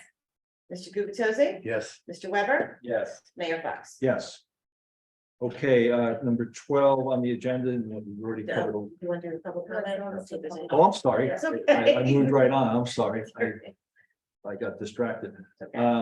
Any public comments at this point? Okay, if there's no public comments, then I'll make a motion to close the public hearing for 2023-11 and move to adopt 2023-11. Sorry. That's okay. It's getting late. Second. Mr. Marco? Yes. Mr. Noble? Yes. Mr. Gubatose? Yes. Mr. Weber? Yes. Mayor Fox? Yes. Excuse me, agenda item number 12, resolutions, consent and individual. There are nothing on the consent, so we'll go to individual. There are half a dozen or so. First individual resolution is Bill List 2023-208. I will make a motion to approve 2023-208. I have a question. Yep. Actually, two questions, but they're quick, I hope. One is page 5. Mr. Fehrenbach, I sent you an email relatively late in the day. I'm not sure if you saw it, but I just wanted to understand the code on page 5, the special litigation expense, $2,000 for Cone, Liftland, Perlman, and Herman. Greg, if you want me to answer that, I can. They'll have to, because I don't know. That is for one of our lawsuits or litigations from last year for Mr. Lewis. Okay. Okay, and unfortunately, it is one of those that, for whatever reason, slipped through the cracks. It was brought to my attention, actually, and I'm the one that initiated payment for it. Okay, thank you. Thank Okay. you. And my one other question, it's a general question with one specific reference. I'm hearing through businesses and a few businesses. I don't want to make it sound like this is a large scale issue, but I'm at least getting feedback that we, the borough of Bradley Beach, are not always consistently paying our bills on time. So lately, over the past couple months, I've been looking at bills and specifically looking for dates. The one I see in this particular bill list is on page 3, the Brookdale Community College. The invoice was dated November 22 of 22, and we're just paying it. Do they truly submit the invoice 6-7 months late? That is very possible. I know we say that all the time, but do we know? You know, being a former accounts payable clerk, and I hope nobody minds that I'm being a little vocal tonight. Sorry. It is possible. I know when I was doing it, there were times I actually had invoices that came in from a company. It was 6 months later. Are our receive dates correct on our bills list? Because then it would say that this came in on June 6th, on June 8th. That's when it was marked receipt. Now, I mean, every accounts payable clerk does their stuff a little differently. I know when I was doing it, what I would do is when that bill list was about to come up for that council meeting, that is when I would mark it received. But it was a different time and, you know, it's different now. We have a different person doing it, so. And we've had different administrations, so I can't really speak for any changes that were made on that end. I'm sorry. But as far as marking it received, I think now the way they do it is as soon as it's put in and all the, you know, everything is good to go, that's when it's marked received. So, Mr. Fehrenbach, maybe just I'll use this opportunity to ask you, as far as you're aware, as our business administrator, is the borough pretty well caught up on whatever invoices we've received for payment, do you know? I can tell you that we are working on it diligently. I'm not there yet. There are items we're continuing to find. But we're making progress, and that is an objective, to be able to have these things absolutely current. Okay, thank you. I bring it up because I actually have been approached by stores. I know, I'm not gonna name them, and I know other council members have been as well. So I just want to make sure that answer was great. It is a problem that we are trying to address. It is indeed true, everything that the clerk just said, but we also have other issues where there are internal problems, and we're developing systems to get rid of those. Thank you very much.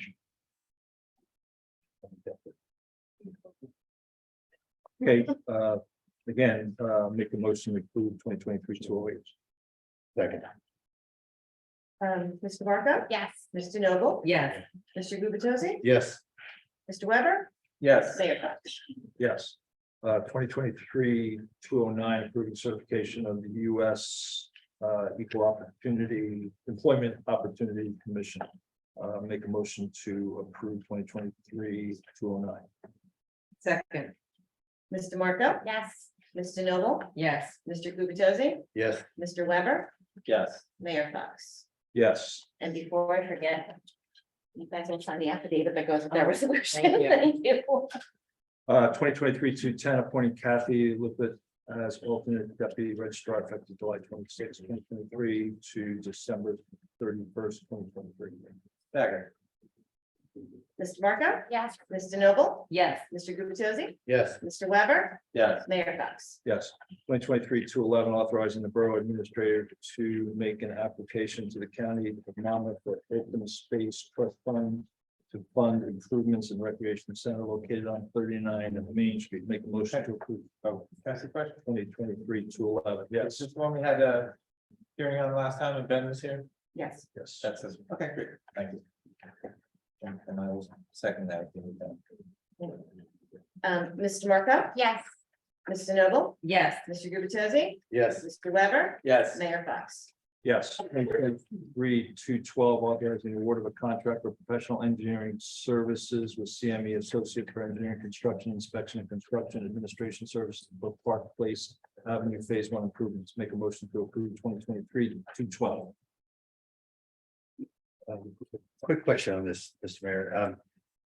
I'm looking for it. Do I have it? Oh, yeah, it's. There's a reference in here, I thought. The fees that we're paying the engineer, I can't find the document. Right on the top, right. I know it's not in my file on the top. Oh, So, 193. but it was like 51,000. Oh, no, I thought. Am I on the right? I'm looking for my document. I can't find it. I see total cost of 51,000. Oh, I'm sorry, this is for 212 or 211? 212. Okay, 212. for paying CME, if someone has 212 in front of them. You don't have it, I'm sorry. No, I don't know. It's my papers are shuffled a bit. Okay. My only question is, I believe the fees look lower than I would have expected them to be, and if that's true, it might be because Mr. Fehrenbach had a role in discussing fees.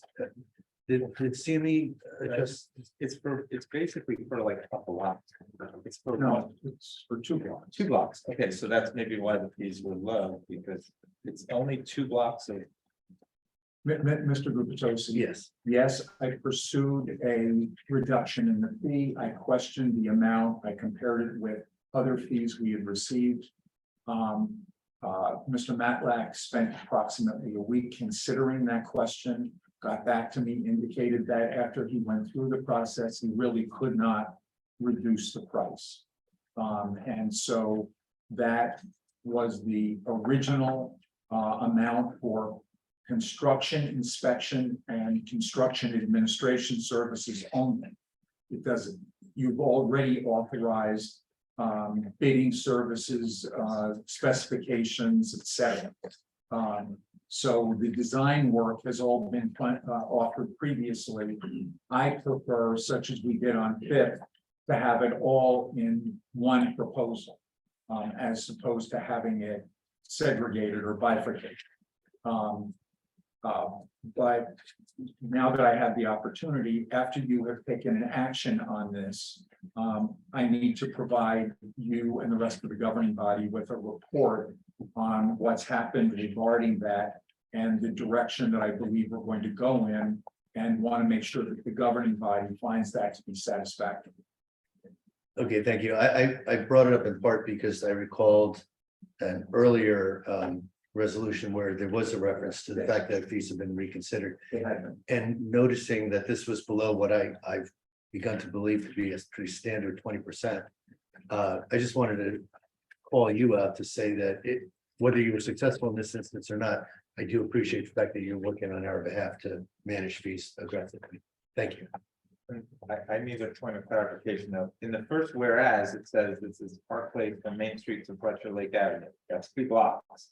But in the resolution part, in the bolded caps, in parentheses, it says Main Street to Hammond Avenue, which is 1 block. So does that need to be squared or is there a reason? That needs to be taken out. Okay, That is incorrect. okay, or it should just say Main Street to, that second one, Main Street to Fletcher Lake. It is. For Fletcher Lake. Okay, so can we get the? You want me to take out what, I'm sorry, Okay, so there's parentheses in the title and then at the bottom, the last the line, Hammond Avenue where it says in parentheses, you want me to take that out? it should say Main Street to Fletcher Lake. Okay. Yep. 2 blocks, That's one you wanted? Yes. $600,000 people, 2 blocks, Okay, just saying. I'll amend that. Thank you.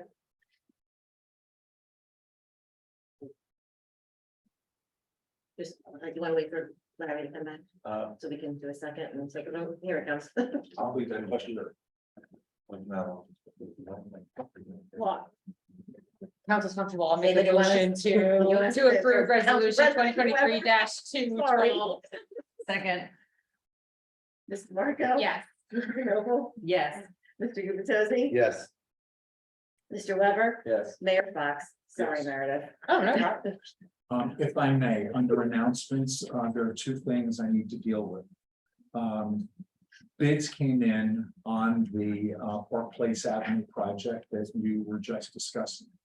The estimated the engineer's estimate for the cost of the project was between $580,000 and $600,000. The bids came in at $820,000 and $842,000. So what we will be doing is at the meeting of August 16th, we'll be making a recommendation to you to reject those bids. Because you don't have the money to be able to award it. I would like an agreement that the engineer can begin a process of sort of truncating some elements of the design to try to bring the cost of the project down so that it will fit within the monies that are available in the ordinance for funding. One concern we have is that the timing of this may not have been in our best interests. And so we want to go out to bid again, which would be authorized on the 16th of August. Advertisement would take place on the 17th of August. There would be a receipt of bids on either the 6th or 7th of September for you to be able to do an award that following Wednesday, assuming that those bids come in better. We're going to provide more time for the contractors to work on it. And we're hoping that if we set this out a few more months and we give a longer period of time in which they can pursue the project, that we'll be able to bring it in at lower numbers. And so I just want to be able to determine if that course of action has any objections on the part of the governing body. I have a question for you as opposed to an objection. We have, I know, named 4 or 5 contingent engineering companies. I forget what the category is, but we've identified Special consult engineers. special consult engineers. We only have 2 bids. Is that because the other 3 are not qualified or they weren't interested? No. These are bids from contractors to actually do the construction. These are not engineering bids. Okay. This is the borough attorney just mentioned to me on the side a couple moments ago that he has been seeing bids for these projects in his other jurisdictions coming in significantly higher than engineering estimates of recent. And that is something that the engineer commented on also today. Is there an opportunity to expand the list of bidders? I mean, can we be more overt in reaching out to engineering, to contractors? Construction firms, yes. Construction firms. We were surprised we only received 2 because typically on a project this size, you'd end up getting 5 or 6 bids. That is another reason why we think it's better if we reject these and go out again. Okay, thank you. I don't have an objection to answer your question. No, I don't have an objection either. I'd be interested in talking more about the 2 bidders too, but we could talk about that tomorrow. But I don't have any objection either. Okay, the second item I want to raise, because we don't have a borough engineer. And because this matter only arose in the last couple of days. The Community Development Office is in need of advice of an engineer regarding a curb sidewalk issue on Ocean Park Avenue. Oh, Ocean Park, okay. And so the price is probably going to range somewhere between $400 and $800, which is de minimis. But my concern is that because I don't have an engineer that I can go to readily, and I don't have the time to be able to wait for the meeting on the 13th, are there any objections if we simply go to CME, who has been the borough engineer, for them to be able to provide advice to the Community Development Department regarding this property owner's attempt to put in a curb and sidewalk? I don't have an issue with that. Why are they, what are they doing to their curb and sidewalk and why? Completely removing it and putting in a new one because of the changes that have taken place to the property. So an engineer has to sign off on this? They have to provide what's called line and grade. Does the borough pay for the engineer or does the? The borough pays for the engineer in this case. I don't know. No objection. No objection. Thank you very much. Okay, thank you. Okay, we're gonna go to Mayor and Council reports. Start. Got a few, excuse me, got a few things to cover here. We had another pretty successful week in our summer of 2023. We've had some good weeks in the last 3, 4, 5 weeks in town here relative to our summer. We had last Saturday, we had our Saturday in the Park Summer Concert Series continue with the Moroccan Sheep Herders. Did not disappoint. I'm not sure I've seen Riley Park as packed as it was, and speaking to one of the restaurant owners after or a couple days later, basically said there was a 45-minute wait outside of his restaurant after the event. So I think not only are we entertaining our residents and visitors, but I think it's having a positive impact, and I'm appreciative of that. This Saturday, we have the third act, the Eddie Testa Band, another very popular area band. So from 5 to 7, grab a dinner box and from one of our fabulous restaurants, and please, hopefully you can participate. Tomorrow, we have Songwriters on the Beach, Brian Dunn and Spirit Fox, who's no relation to me. But that should also be, that's been highly successful, and the weather looks pretty warm, but pretty good, I think. We did have on July 14th and 15th, the Arts Council put on their annual Shakespeare performance. King Lear was performed by a pretty talented group of actors, Julia Rand and Jackie Schneider, who are kind of the leads on the council, led a moving adaptation and a compelling play. Had some pretty good audiences that thoroughly enjoyed the production. The Arts Council did ask for donations for the Alzheimer's Foundation in honor of the production. And recognizing that maybe King Lear had some of the Alzheimer's. I've heard many compliments and on a couple things, the upgrade of our events, but also on King Lear. So we very much appreciate everybody who works on these events, and there's too many to mention. On the just mention a couple things on infrastructure, the Biazi Center roof repair. I asked a question earlier in the executive session, which wasn't on the agenda, but I think it was okay. If anybody could guess how much rain we had yesterday. I think we're probably at a couple of inches of rain. And I asked people to look up at the ceiling in the conference room, and there were no leaks. We also inspected the Biazi Center this morning, and there were no leaks. Both projects are not completely complete.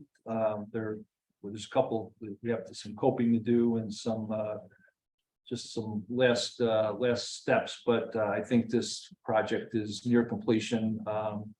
You know, we can start getting to mold remediation over at Biazi and hopefully get people back to where they were before this came up.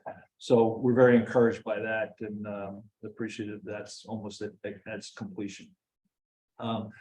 For those who don't spend time on the north side of town, the Fletcher Lake remediation on their bulkhead on the Neptune side is really moving along. This is week 4. It's going very well. But if you do venture out in the evening to the Fletcher Lake bridge that we just rebuilt, the commission took it upon themselves to put lighting on the bridge, and it looks really good. So I want to just shout out to them. They're solar powered lights, so it's a one-time expense. I got a brief update on the shuttle service. I've mentioned this a couple times. We're doing a test run of that. The owner of that business has come back and said that he's got a significant uptick in Bradley Beach participation. I've seen the shuttles around town. I've had a couple of people with parking issues in the last weekend around the beach and said you should have called up the shuttle. You could have parked back off of Main Street and just gotten a ride down. It's a free shuttle, so I'm encouraged by that. That's a good.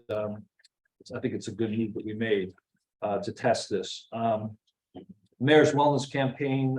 Just have an announcement that we're enhancing that. We've been doing walks, and we're going to have a walk this Sunday and then on August 5th. But we've raised the ante a little bit, and we're having a walk and talk.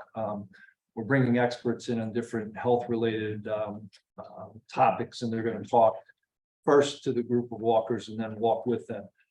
We've got 2 very distinguished people for the first talk, and that's Chris Wilson, one of our patrolmen, who's also a avid surfer and kind of is responsible for the beaches after Labor Day. And we also have our chief lifeguard, Dick Johnson, and the topic's going to be water safety, which is front of many of our minds in a beach town like this. So invite everybody to come out. It's 9 o'clock on Sunday at the gazebo. We walk about 1.7 miles, so it's not too bad. At 9 a.m. it's not too hot. The humidity's been down, so it's not, you know, it should be a fun event. So we'll continue. That wraps up my comments. Oh, I do have, I want to just quickly go through fire EMS, which I wish they used a bigger font. For the operational period ending July 26th, the squad responded to 16 day calls and 11 night calls for a total of 27 calls, 19 were medical calls and 5 for fire. The squad conducted 1 drill for safety and education for membership. The squad supplied medical overwatch for the Saturday in the Park Fest and summer concert in the park. The squad also responded to 2 requests for mutual aid, 1 for Avon and 1 for Neptune City for water rescue. Calls to provide support to lifeguards. There is a beach in Neptune City. The squad fulfill 100% of their assignments. On the fire side, For operational period July 26th, the department responded to 5 requests for the department. The department conducted 1 training drill for safety and education for the members. The department fulfilled 100% of their assignments. We're still looking for volunteers for fire and first aid. Offer free training qualified individuals. Anyone wishing to volunteer for fire department or first aid, application can be found on the borough's website. And there continues to be great cooperation between both squads. That's my report, and I will now turn it over to Council President DeMarco for her report. Yeah. The land use board met on July 20th and approved a use and bulk variances to renovate an existing commercial building and make it a single family dwelling. And they also approved an application for bulk variances for front porch and balcony additions. Thank you. Okay, that's it. That's it. Okay. Councilman Weber. We're going out of order. That's great. You're gonna like this, because I'm gonna be short. There was no meetings of the Fletcher Lake and Shade Tree that since the last meeting. I want to thank the fire department for letting the Arts Council use their facility during King Lear. That was great performance. And remind everybody, the 5K, the fire department's 5K is coming up. That's gonna be, I want to say probably the 19th, right? They definitely need help and they need people to volunteer. So if you're interested in volunteering at that event, you can talk to anybody in the fire department. I got roped into it, so you can talk to me as well, I guess. 8th graders are gonna be out there helping, and of course, everybody knows the fire department spreads the wealth around. It is definitely a break-even event for them, and they send it all back into our community. It's gonna get hot. It's gonna get real hot in the next couple of days. Maybe not as hot here. We have a nice cool ocean breeze, but it's gonna get really hot. And I think it's gonna go into the weekend. So I just want everybody to be extra vigilant, and I hope our lifeguards will be doing those extra hours because it's gonna be a weekend and it's gonna be pushing like 100 degrees and places where all these visitors are coming from. So look out for that. And of course, if you see something, say something. And I just want to ask a question about that shuttle that you mentioned, Mayor. I know in your newsletter, it was characterized as a pilot, like a pilot project with the town, but I'll just ask, well, is this costing us any money? You said the shuttle's free. It is. So it's supported by advertising. Yes. So the pilot is just like us letting them do it. It has nothing to do with art. That's good. Great. All right. And that's it for my report. Thanks everybody for coming out to a long and arduous meeting. Yeah, Is there any other time? I'm not doing times lately, but there's just a comment on Councilman Weber on the lifeguards and time. We do monitor that very closely. This past weekend, as an example, we had the lifeguards out till 7. And then we had more specials on patrol after that. So we make a call based on the people on the beach, and it's a combination of discussion with Chief Johnson, Chief Guida, and they get together. We talk and then make those calls. So I would anticipate the same is going to happen this weekend, based on the weather forecast and what we're seeing. So, okay, Councilwoman DeNovo. I'll be quick because it is getting late. The Board of Ed did not have a meeting, but I do want to thank the teachers at the elementary school for taking time in their summer to attend the AVID program. AVID's mission is to close the opportunity gap by preparing all students for college and career readiness and success in a global society. And I thank the teachers for attending that. Tourism, Amy Hall is the director of tourism, and she's doing a great job. These concert in the park on Saturdays have been a huge hit.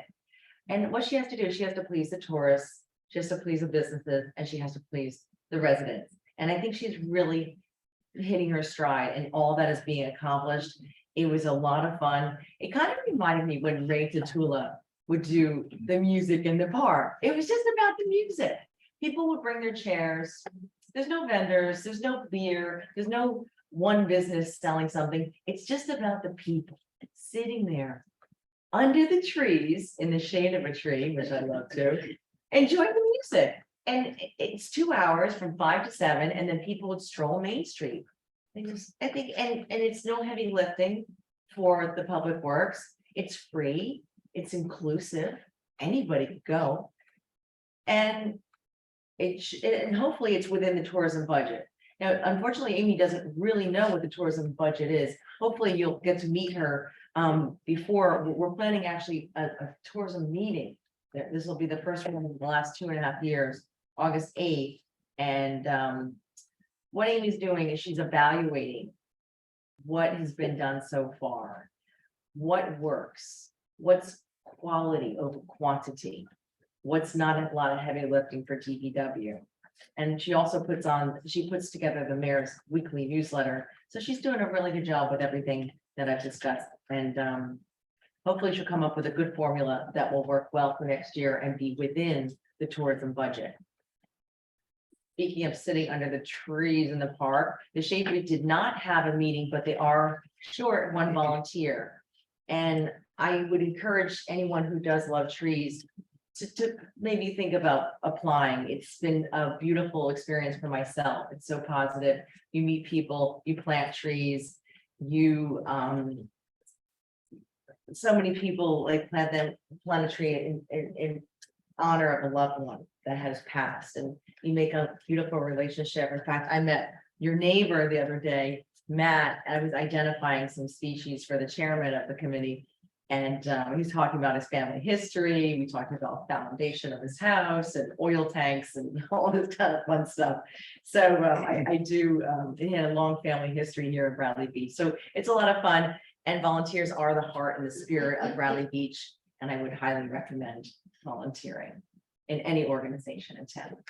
And that completes my report. Thank you so much. I have one correction to your report.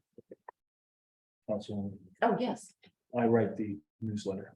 Oh, okay, but she puts it together though, right? Like she Yes, but- puts do you put it together, see the graphics and all that, or do you submit it to her? Yes. Oh, okay, then she puts it together. Okay, so, yeah, I don't know.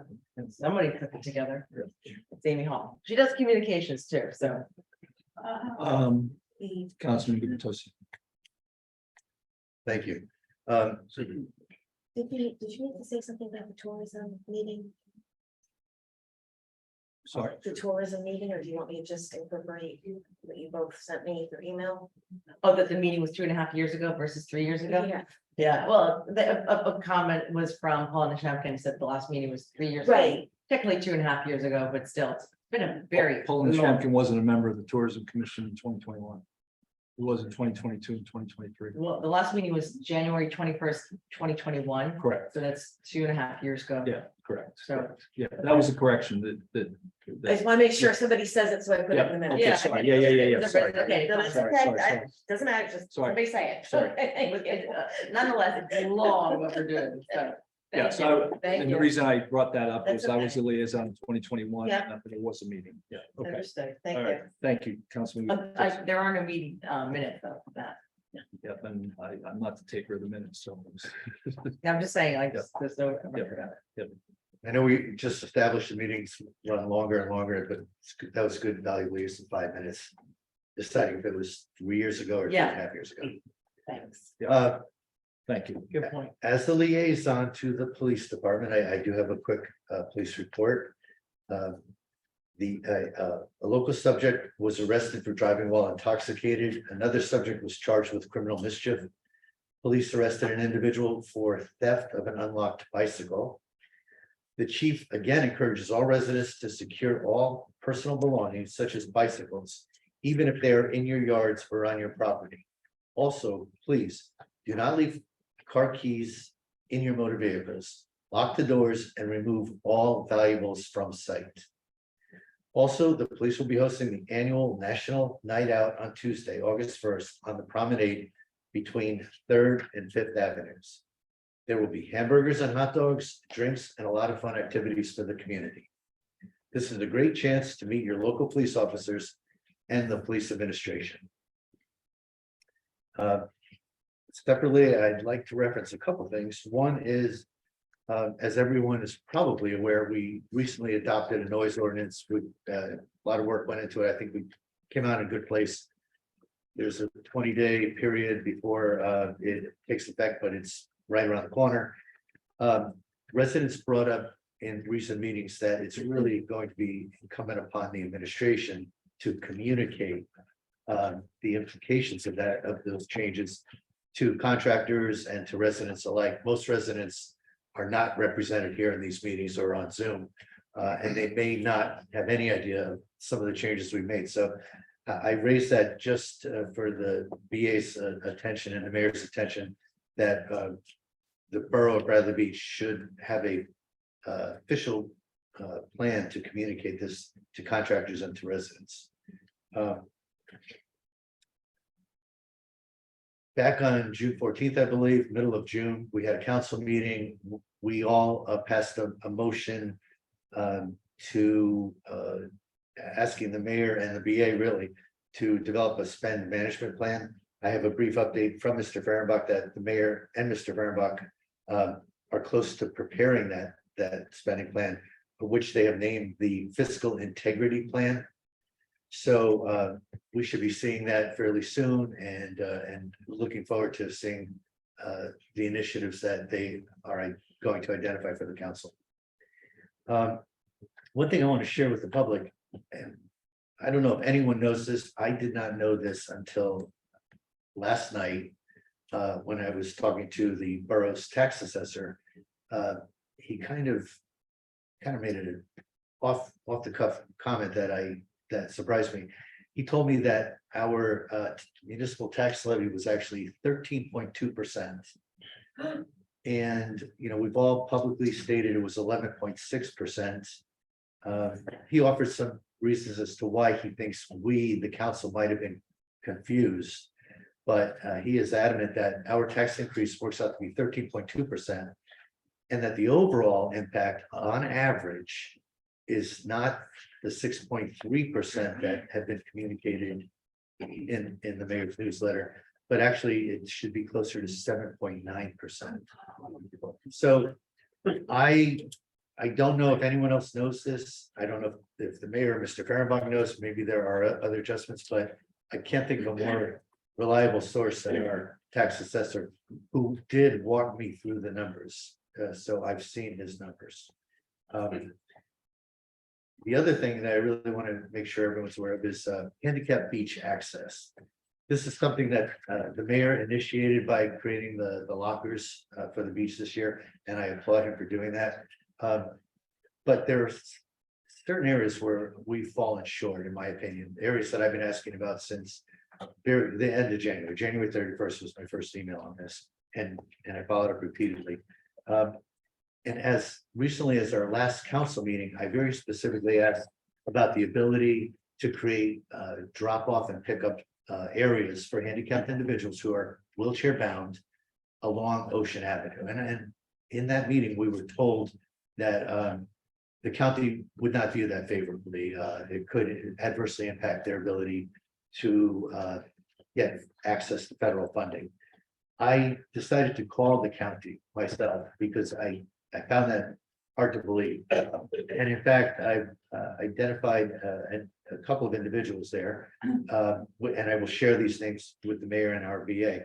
But they very specifically told me that the county would be open to discussions about this matter, and that it would require a consensus between the borough and the county to move it from concept to implementation. So I actually think this is great news. It's a great opportunity to do something that would be very valuable to handicapped individuals who would like to access our beaches. Maybe you just have to know who to speak to in the county. I stumbled along basically making phone calls until I got the county engineer. So I will share those names with Mr. Fehrenbach and the mayor, but I just want people to know that there is still an opportunity for us to create these spaces at certain access points on Ocean Ave. And that concludes my comments. Thank you. Thank you. If I may, Mr. Gubertosi, I believe, first of all, the assessor has not told me what he told you. Secondly, when we came up with a similar percentage, it did not take into account the new construction that occurred in 2022 that changed the base going into 2023. I will contact Mr. Aguilar regarding that. To find out how we came up with that number. But the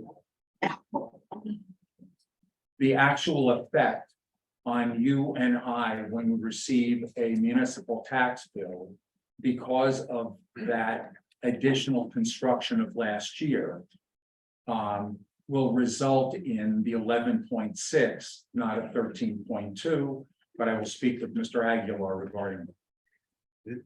His comment was, it's smoke and mirrors, basically. That's not a quote, that is my paraphrasing.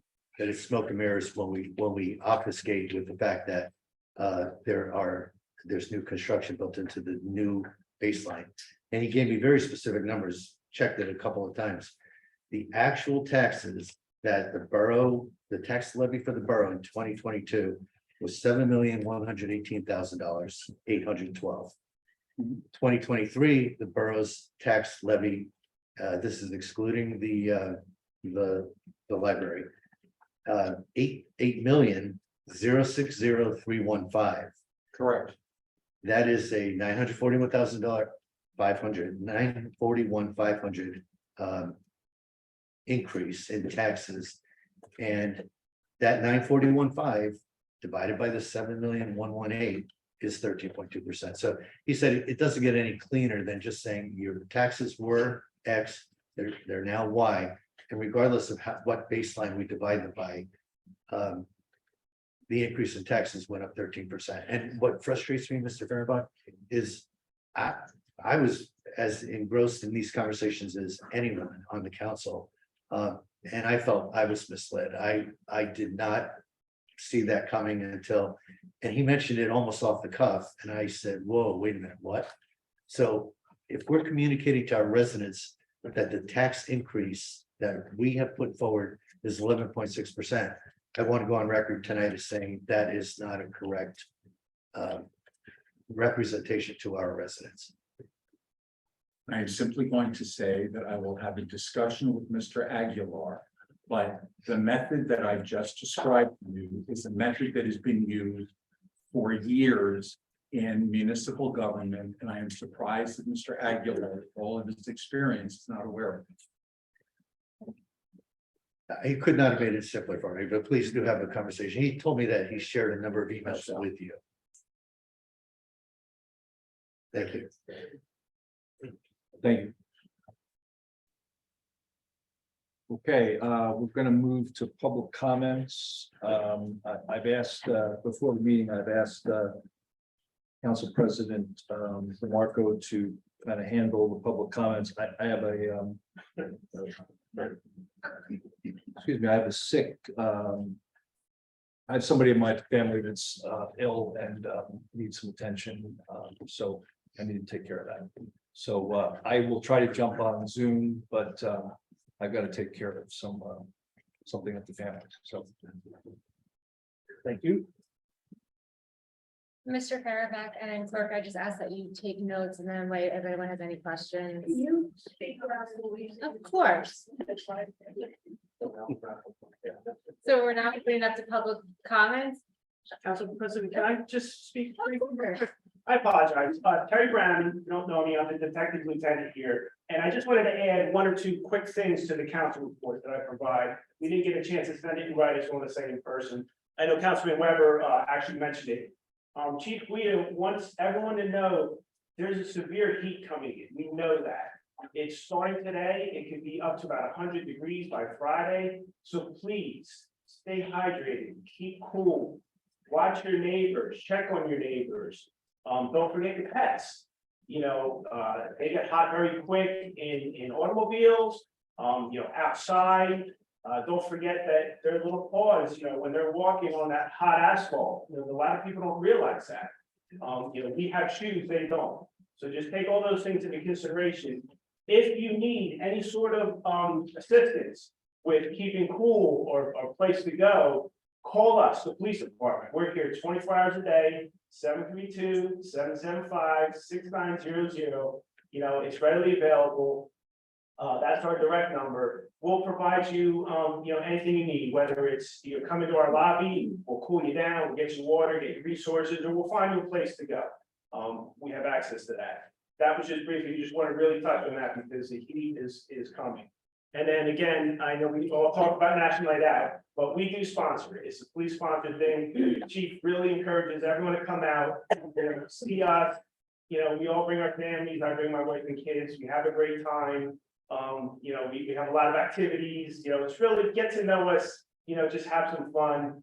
I'm always at all these community events, but you won't recognize me because I do volunteer work with another big group. I'll be there. I'll be there. Some of you know. Yeah, I'll be there. You'll find me. Most people can just, by the way I stand and walk, you pick me right out. But I'm always there. I'm at all the parades and all the events, community stuff, and I have a lot of fun. You know, my kids will be there. But we really, the chief encourages you. Come out, meet us, have some fun. Thank you. Thank you. Thank you. Ms. Greenblatt. On the Greenblatt channel, 442 Monmouth Avenue. You're taking time, right? Yeah. Sorry, Sean. Not Two housekeeping questions. The sign at Sylvan Lake Park has been down for maybe 2 months. I think it was being repaired. So I'm checking on that to see when that's gonna be completed and back up. Another question, the police cones on the entry to Evergreen Beach. It was indicated in the last meeting or the meeting prior that they were looking into some alternative to those police cones, which are very unaesthetically pleasing. So hopefully we're not gonna have to bear with them the whole summer. So that's a request, a direct request from a resident who uses the Evergreen Beach. So I also very much appreciate the investment that Eileen Fisnius had brought up about the bills list and some questions from Mr. Fahrenbach. So with regard, I guess, Councilman Gubitosi stole my thunder, and thank you for stealing my thunder on some issues of concern. So in terms of, you know, we're very much looking forward to this.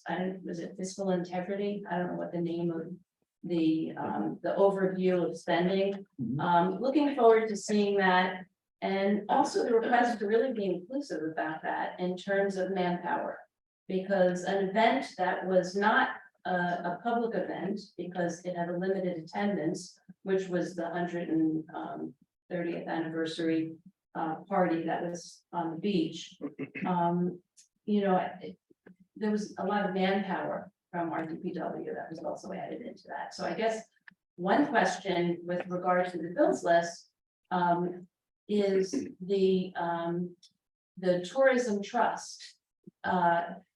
Can you confirm that the money that went in and the money that went out evened out in terms of its use toward that anniversary event?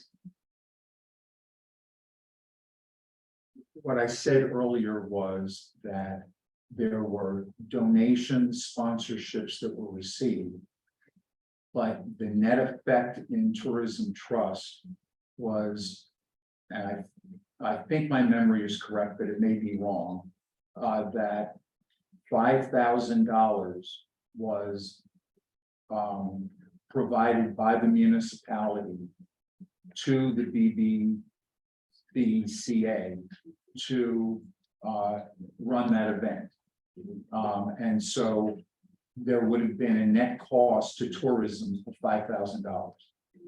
So I guess the question is, all of the money that was spent through the tourism trust for that event, I guess the question is, did the money balance out? Because you indicate and suggest that the tourism trust is not directly associated with our tax dollars.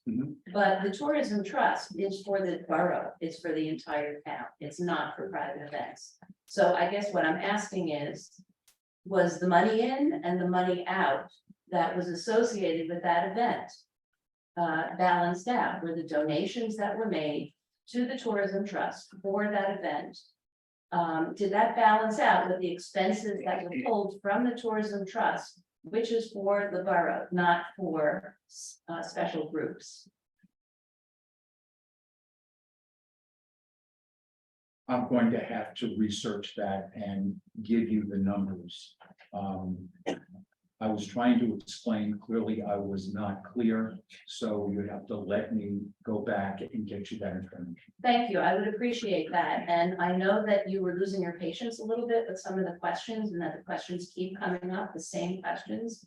Because really, the best way for us to understand our budget, what we have and what we choose to spend on is to really see some of these events and how much money is being spent on these events. Is it benefiting the residents? Is it benefiting the businesses? Or is it just free events that anyone in the area can come to and enjoy, which is wonderful, but it's our tax dollars. So I think that's really the biggest concern that many people are speaking about. And to really understand when we look at how much money is spent on an event, there's a lot of salary money of. Can I continue? You can finish your thought. There's a lot of manpower that's put in that has a high dollar figure. So do we actually break down how the DPW is utilized within the community and for what events? So we can really get an idea when we're talking about events, how much money is being spent, including overtime. So that was one question, and I'll just also ask. I am gonna have to cut you off now, so you can finish your thought. Can I ask one No, last I'm question? sorry, because we have to, it's already, Pass it on to someone Yeah. else. yeah, exactly. Where's just, yeah.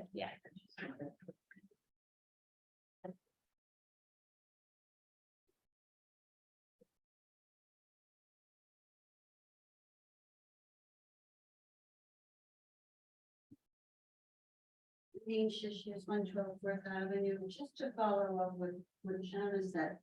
Is it my understanding, based on what my previous question about the bill list? Did I hear you say that monies from the beach authority and from the sewer authority was also included into paying for some of that? No, Did I hear sewer authority at all? Did you mention? No. Oh, okay, I apologize and thank you. Thank you. Mr. Greenberg?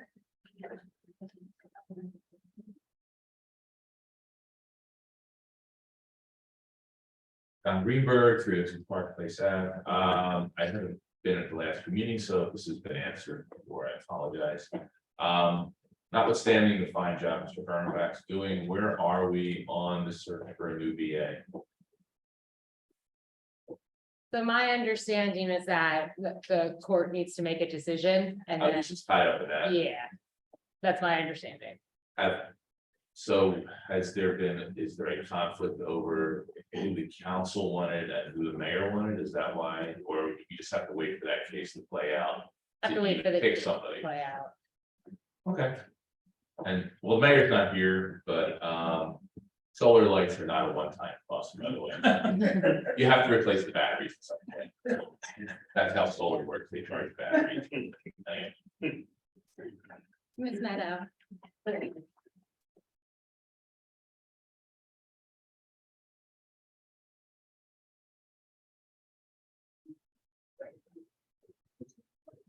Nancy Meadow, Ocean Park condominiums. The problem with having the last 5 minutes is the list just grows and grows and grows. So, legislators. At the time that the ordinance for the VAs, 25% of her salary, we take it from the beach utility. We did not have at that point a separate person as a beach manager. So now we're spending money twice, just thought I'd point that out. So again, redo that ordinance. Let's talk the beach.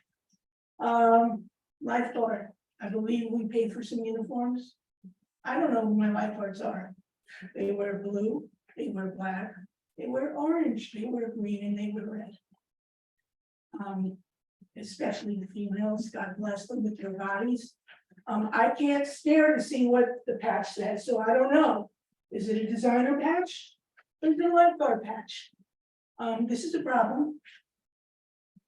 What's also a problem is it is my understanding lifeguards guard the water, safety of the water. Now that we have a beach manager, the gate guards only guard the gate, I always say, and who guards the beach? So there I am with, this year, we actually have a sticker, albeit a tacky sticker, do you like that pun? That says earphones required. And I pointed that out to a beach goer this weekend, who told me I was making that up. So then, that became unpleasant. And this beach goer went to the lifeguards who said, oh, she doesn't know what she's talking about. Well, quite honestly, it's on the sign. So he's yelling at me, I'm tuning him out. And again, not my job, and no, I'm not calling the cop, because the cops come by once a day, let alone not there. So the lifeguards should not be getting involved in this. Their job is the water. And also they ought to know what the rules are if they're gonna get involved. There is just so much. I'm glad now that we have the name of the communications director. So why is it listings in the CoStar are incorrect? I would think they should be correct. And why is it we have no listings on the rec center? In the website or on the website as well as on their side? I would think all of that is part of communicating, but maybe my Webster dictionary is different than others. I've observed within the past few administrations that I can count 5 lawsuits, including the one that's about to be decided, that have not been in favor of the people in the borough. I find it upsetting. We know how that lawsuit's gonna end. Whatever, judge decides. Okay, but it disturbs me to lose 5 lawsuits, let alone the ones I don't know about. And we have a bevy of attorneys here. And maybe it's time that when we have these lawsuits, we utilize a different attorney that is part of our community. Because we gotta start winning, guys. It's not how you play the game, it's winning. The woman who spoke about the local summer and that the BCA was gonna pick up the whole town, is that including the dump fees? Is that including public works? Is that including the cops? Well, you're shaking your head, verbal. We don't track most of that. Well, then they're not paying the whole thing. I also want to get into, we got into this one in the new sandwich board signs. And I said, well, what about all the signage that goes on in the boardwalk? Brick walk, whatever you want to call that thing. Well, we allow our own to put signage. So it always bothered me that a nonprofit, the very first summer of 2020, put their sticker on the air-conditioned trailer bathrooms, which I just felt like was tacky, and we need to start charging people fines, nonprofit or not, if they're defacing our property. But now we have our own putting signage up.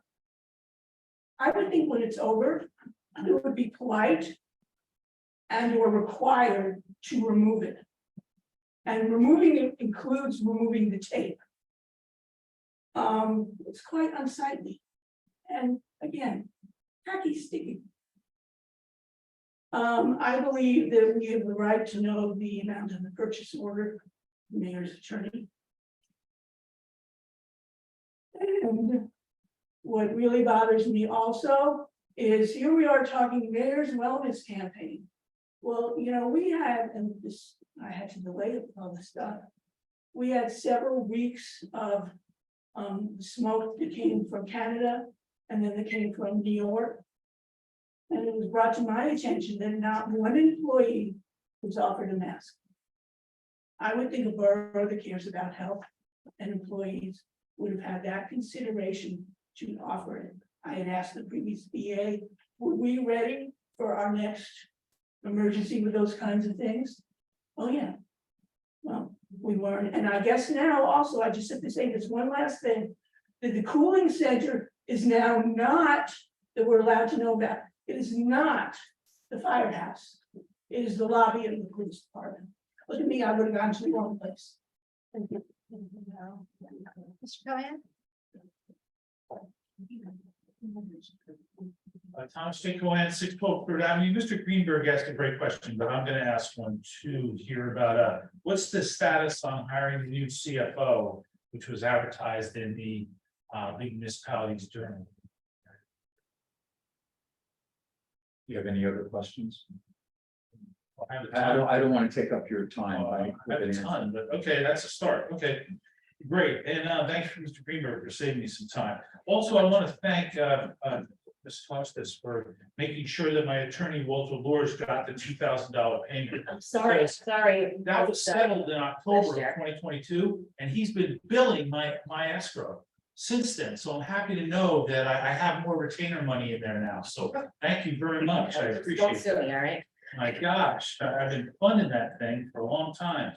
Also, Mr. Kernback, I was wondering if you recall in this room in June, when I said, if we take this 7.8% and we add on the $114,700 of the new construction, we get to over 13%. Do you recall having that conversation? Why don't you continue? Oh, I don't want to take your time. well, that's all right. I don't have that much more. Okay. But do you recall Yes, I that, do do you recall. recall that conversation? Yes. I mean, because apparently the mayor's saying the town had a successful week, but taxpayers did not have a successful year. This is the problem in the town. But go ahead, I'm ready. You can answer the questions. I appreciate it. On the CFO point you raised earlier, the closing period for the receipt of applications was, I believe, last Friday or Monday. We have received applications. I am assembling information regarding those. And we will be trying to conduct interviews soon. Great, that's great. And is that higher advice and consent, or do we have to wait for the judge on that? Statute, governing body appointment. The CFO of the town is appointed by the governing body as a whole. Perfect. There's luckily no question about that, so we can get, we had to handle that one. Okay, thank you. And on the 13%. I'm not sure how many different ways I have to say this, but when the assessed value changes. If you see the assessed value change over 10 years, it's more significant than what you see in a single year. But in terms of what I am going to experience, and you're going to experience, because I'm not going to experience it any differently than you are. The added construction of last year raises the assessed value. By raising the assessed value, it therefore would, if there were no increase in the budget at all, it would reduce your taxes. Absolutely, by 114,700. Exactly. Yes, exactly. Now, the fact that you do the calculation with the change from the 7.1 million to the 8.06 million, you need to take the 1 million, I'm sorry, the 114,000, approximately $750, and add that to the base, so that the difference becomes 11.6%, not 13.2%. Okay, I don't view it that way. I mean, I've been a councilman, I've done budgets. That money is already in there, and you should have had the advantage of that money. Now, your actual number is the 13.2, and I've said that in June, I'm gonna say it again. I just had one question for Councilman Gubitosi, too, while I'm here. Under the strong mayor form of government, is it okay for you to contact a town employee or a county employee? I mean, I want to make sure you don't get censured. Is that okay? I know it's okay to contact the county. Oh, okay, great. Thank you very much.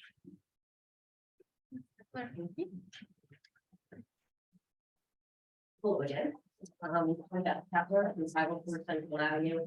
I composed this letter on behalf of We the People. There's at least 30 signatures that I'm aware of as I stand here now that are in agreement with this letter. We plan on sending this to the New Jersey State Attorney General's office. I'm going to read it because it's directed towards each of the council members, and I will provide copies signed to each of the council members, the mayor and the attorney tomorrow. I will bring it into the office. I plan on submitting it and giving people in town who have a difficulty not being able to come in person if they wish to sign an agreement with it. If not, that's fine. We're on Zoom. There's also, on moveon.org, there's places online that will be made available through Preserving Bradley Beach and other websites that people want to do it that way, or we can even go to people's homes if they wish. This is, will be provided to you, and I'm going to start.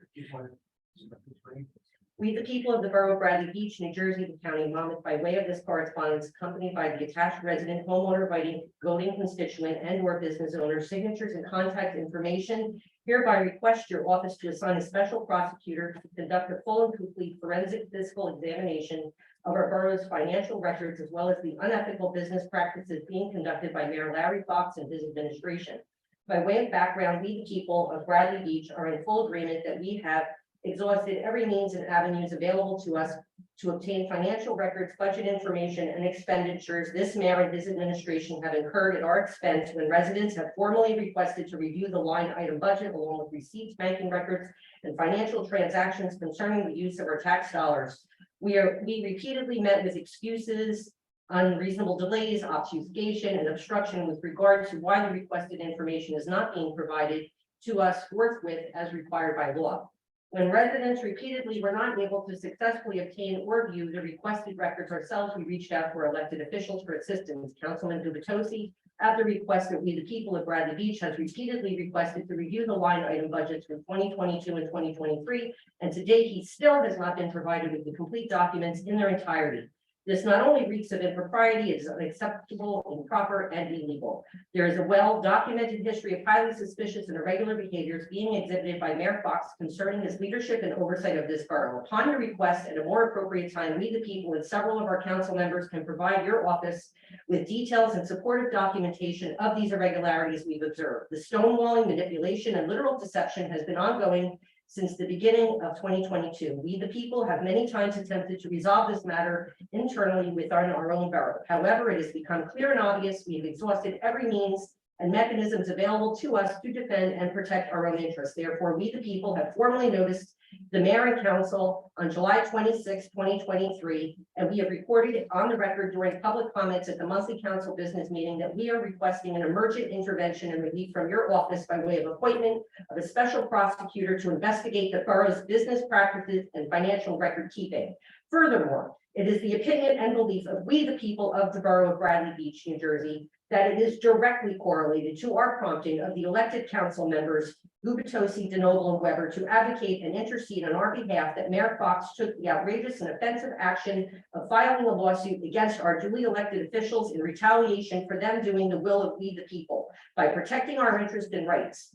And add to insult to injury, Mayor Larry Fox is doing this at the financial expense of we, the people. We, the people, in no way whatsoever support, condone, or approve of Larry Fox suing our council to obstruct them from doing the work we voted them in to do, only to grab power exclusively for his own self-serving interests and purposes. As of at the July 26, 2023 business borough meeting, we, the people of Bradley Beach, formally requested our council members to support and join us in our urgent plea for your office to intercede to protect the interests and the resident taxpayers and voting constituents in these aforementioned matters. If you have any further questions concerning the details and the documented proof of multiple failed attempts to access the financial records of the borough of Bradley Beach summarized herein, please feel free to contact Councilman Al Gubitosi, and Councilwoman Jane DeNoble. We, the people of Bradley Beach, New Jersey, the County of Monmouth, thank you in advance for your office's anticipated, prompt, and immediate response to this very urgent plea for help, as we have no other recourse available to us to defend our rights, liberties, and financial interests from this tyrannical, corrupt, and criminal mayor and his administration. Sincerely, Beth E. Kepler, Bradley Beach homeowner, resident, taxpayer, and voting constituent, on behalf of we, the people of the borough of Bradley Beach, New Jersey, and Monmouth County.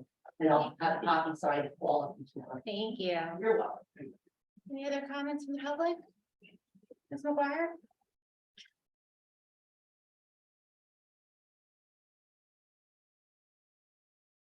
Brigitte McGuire, 610 Brindley Ave. I just wanted to go over, I was able to meet with Mr. Fahrenbach. Since last council meeting, I wasn't making much sense to him, so he gave me the opportunity to meet with him. So we can discuss my $300,000 number I like to throw out all the time. So, one thing I just wanted to share that I took from that meeting was, Mr. Fahrenbach reassured me that we did not overspend, but we have lack of revenue. So I tried to explain from my standpoint, and yes, he made it clear that I don't deal with municipal government and public stuff and other municipal government things. But as a small business manager for a long time, I've always said when I come into figuring out monies, I get to decide. It's very subjective. I get to decide if it's over expenditure, I get to make a decision if we need to make cuts somewhere. Or if it's lack of revenue, do I want to charge people more money, market, things like that. So my takeaway from that, as I was dwelling on it, was, wow, so the people have been standing up here saying it's overspending, council's been saying it's overspending. But this administration has made the decision that, no, it's not overspending, it's lack of revenue, and we're gonna charge now 13.2% on the taxpayers because we just think it's lack of revenue.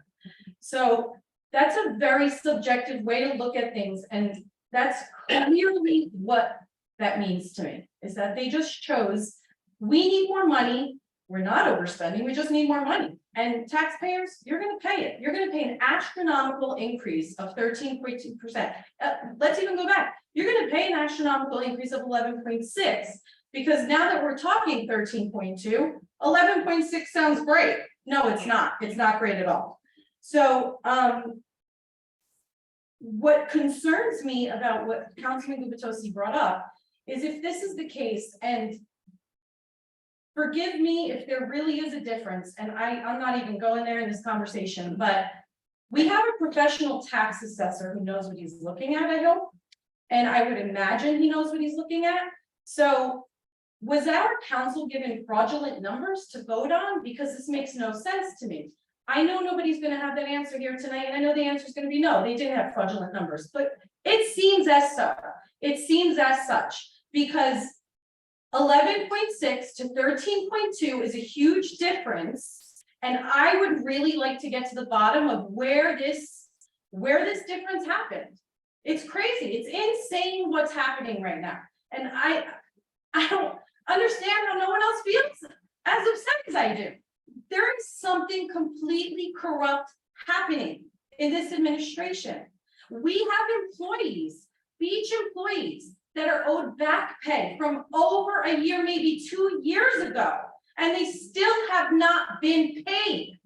And we have a lack of revenue, and they haven't been paid, and we overspend, and they haven't been paid. We have a corrupt issue. We have a mismanagement issue. We need to get to the bottom of this. I don't understand how much more we have to say things to get clear answers. And after what Ms. Kepler just read, it makes total sense. We have exhausted ourselves. Why are we up here time and time again asking for this transparency?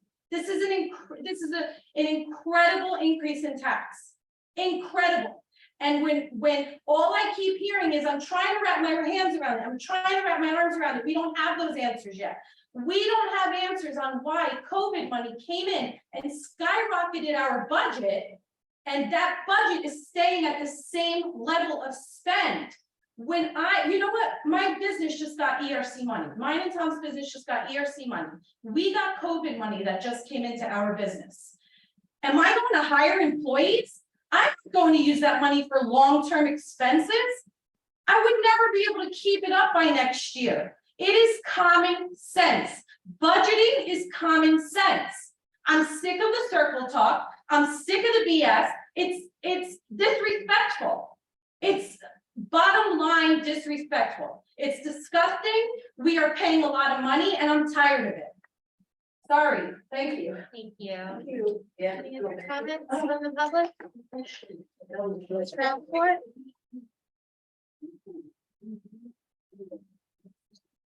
Alan Rappaport, 512 Newark Avenue.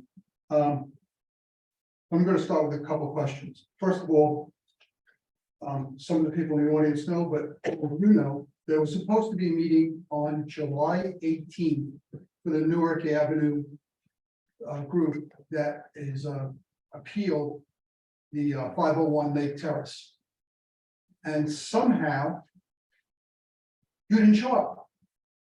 You voted for the meeting, you said you would come to the meeting, you didn't show up, and neither did the mayor. Now, as much as I'd like to take him out to the woodshed and beat him, I can't, he's not here. And I'm saying verbally, sorry. Didn't want to accuse, I said I was about to commit a crime. However, Mr. Marco, where were you? So my attendance never should have been anticipated. I had given ample notice that I was not available. I'm going to tell you that I acknowledge that it wasn't. And in addition to which, I need to ask a couple questions. Do we know each other? I don't think so, sir. Okay, I mean, no, we know the same. Yeah, we have council mutual person, friends, but we yeah, know because I do business with them. But so we've never gotten an email. We've No. never exchanged texts. We've never exchanged phone calls. absolutely not. And this might be the second time we said hello to each other. I just don't understand how you could disrespect me like this and not say, hey, I can't be there. So maybe we should change the meeting to another night before this drop dead date of 7/31 that the court has imposed. Sir, I hear your frustration and I do apologize, but I had an event scheduled You could before the have, meeting came. honestly, Mr. Marco, you could have whatever you need in your personal life, you're entitled to. This is a voluntary position that they all voted for you. I don't vote here. However, I will tell you, as a council person in good standing and a member of a very large group for Bergen County, if I can't make a meeting, I poll some of the other people and find out who else is going to make it. Which would have been Mayor Fox. So I actually did, when I saw Mayor Fox's email, and I want to just again state, I was not here. I did call the clerk at 4 o'clock and asked her if she had a quorum, at which point she told me she did because she had the 3 council members attending. So Well, you know, this is gonna go, not going over very well in town. Gotta tell you, most people feel that the Newark Avenue people, not me personally, Newark Avenue people have been disrespected by both you and Larry Fox. I understand. I hope you do, because it's really very unpleasant. It's really not very nice. It's actually a dereliction of duty. And I can tell you that as the former police commissioner in the borough of Norwood, if one of my police officers did that, I would find it, as we say, conduct unbecoming, and they would get a rip for it. But council people don't get a rip. It's vote time when you get a rip. And I hope that everybody remembers that Mr. Fox and Mr. Marco didn't do their jobs and disrespected the residents on Newark Avenue for something that we egregiously believe that we were hurt by at that time, the zoning board that really doesn't understand what a C&D variance is. But that's another point. We have a drop dead date of 7/31. I want to know, you had a meeting tonight in executive session. What happened? We're not allowed to discuss, or I'll let Mr. Cannon, yeah. I can't discuss what happened in the executive session or discussions, but I can tell you that there's 10 days notice required. The hearing and the review has to be held by August 1st. So as of July 20, well, as of the cancellation of the meeting, we only had a couple days when we could do it. You said it that night. Yeah, I laid it out for everybody, so we're all in the page. And you're right there, Mr. Cohen. Yeah. Okay. I get it. Yes. It's not hard. It's not Mr. Bill, it's me. And so we just didn't have a quorum for those 2 days. On short notice, the deadline is passed. Your attorney has done an excellent job representing you. Yes. And asked if the council could just take a vote. The statute requires 3 things: that the council hold a hearing, review the record, and then take the vote.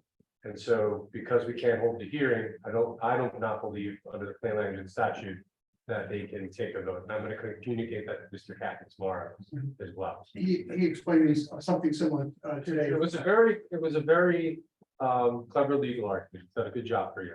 But I just don't think that's So he like, was the former mayor of Neptune City, he's no. yeah, he knows what's going on. He can do everybody's job up here pretty good. And he also wanted your job, but he was representing me, so he couldn't get it. So, Does he want to switch? well, I'm sure at this point, both of you would like to take a switch. Yeah, Thank you, sir. thank you, and I gotta tell you, I'm not real happy, but this isn't the last lawsuit you'll see from me. Thank you, sir. Thank you, Kenny. Hi, Barb Kenny, 260 Lane. I just want to know, just could somebody tell me when the tax bills are coming up? Asking for a friend. I believe Mr. Farren back knows that answer. I don't have an exact date, but I would estimate at this point that the tax bills will be out on or about the 10th of August. Thank you. Yeah. Yeah.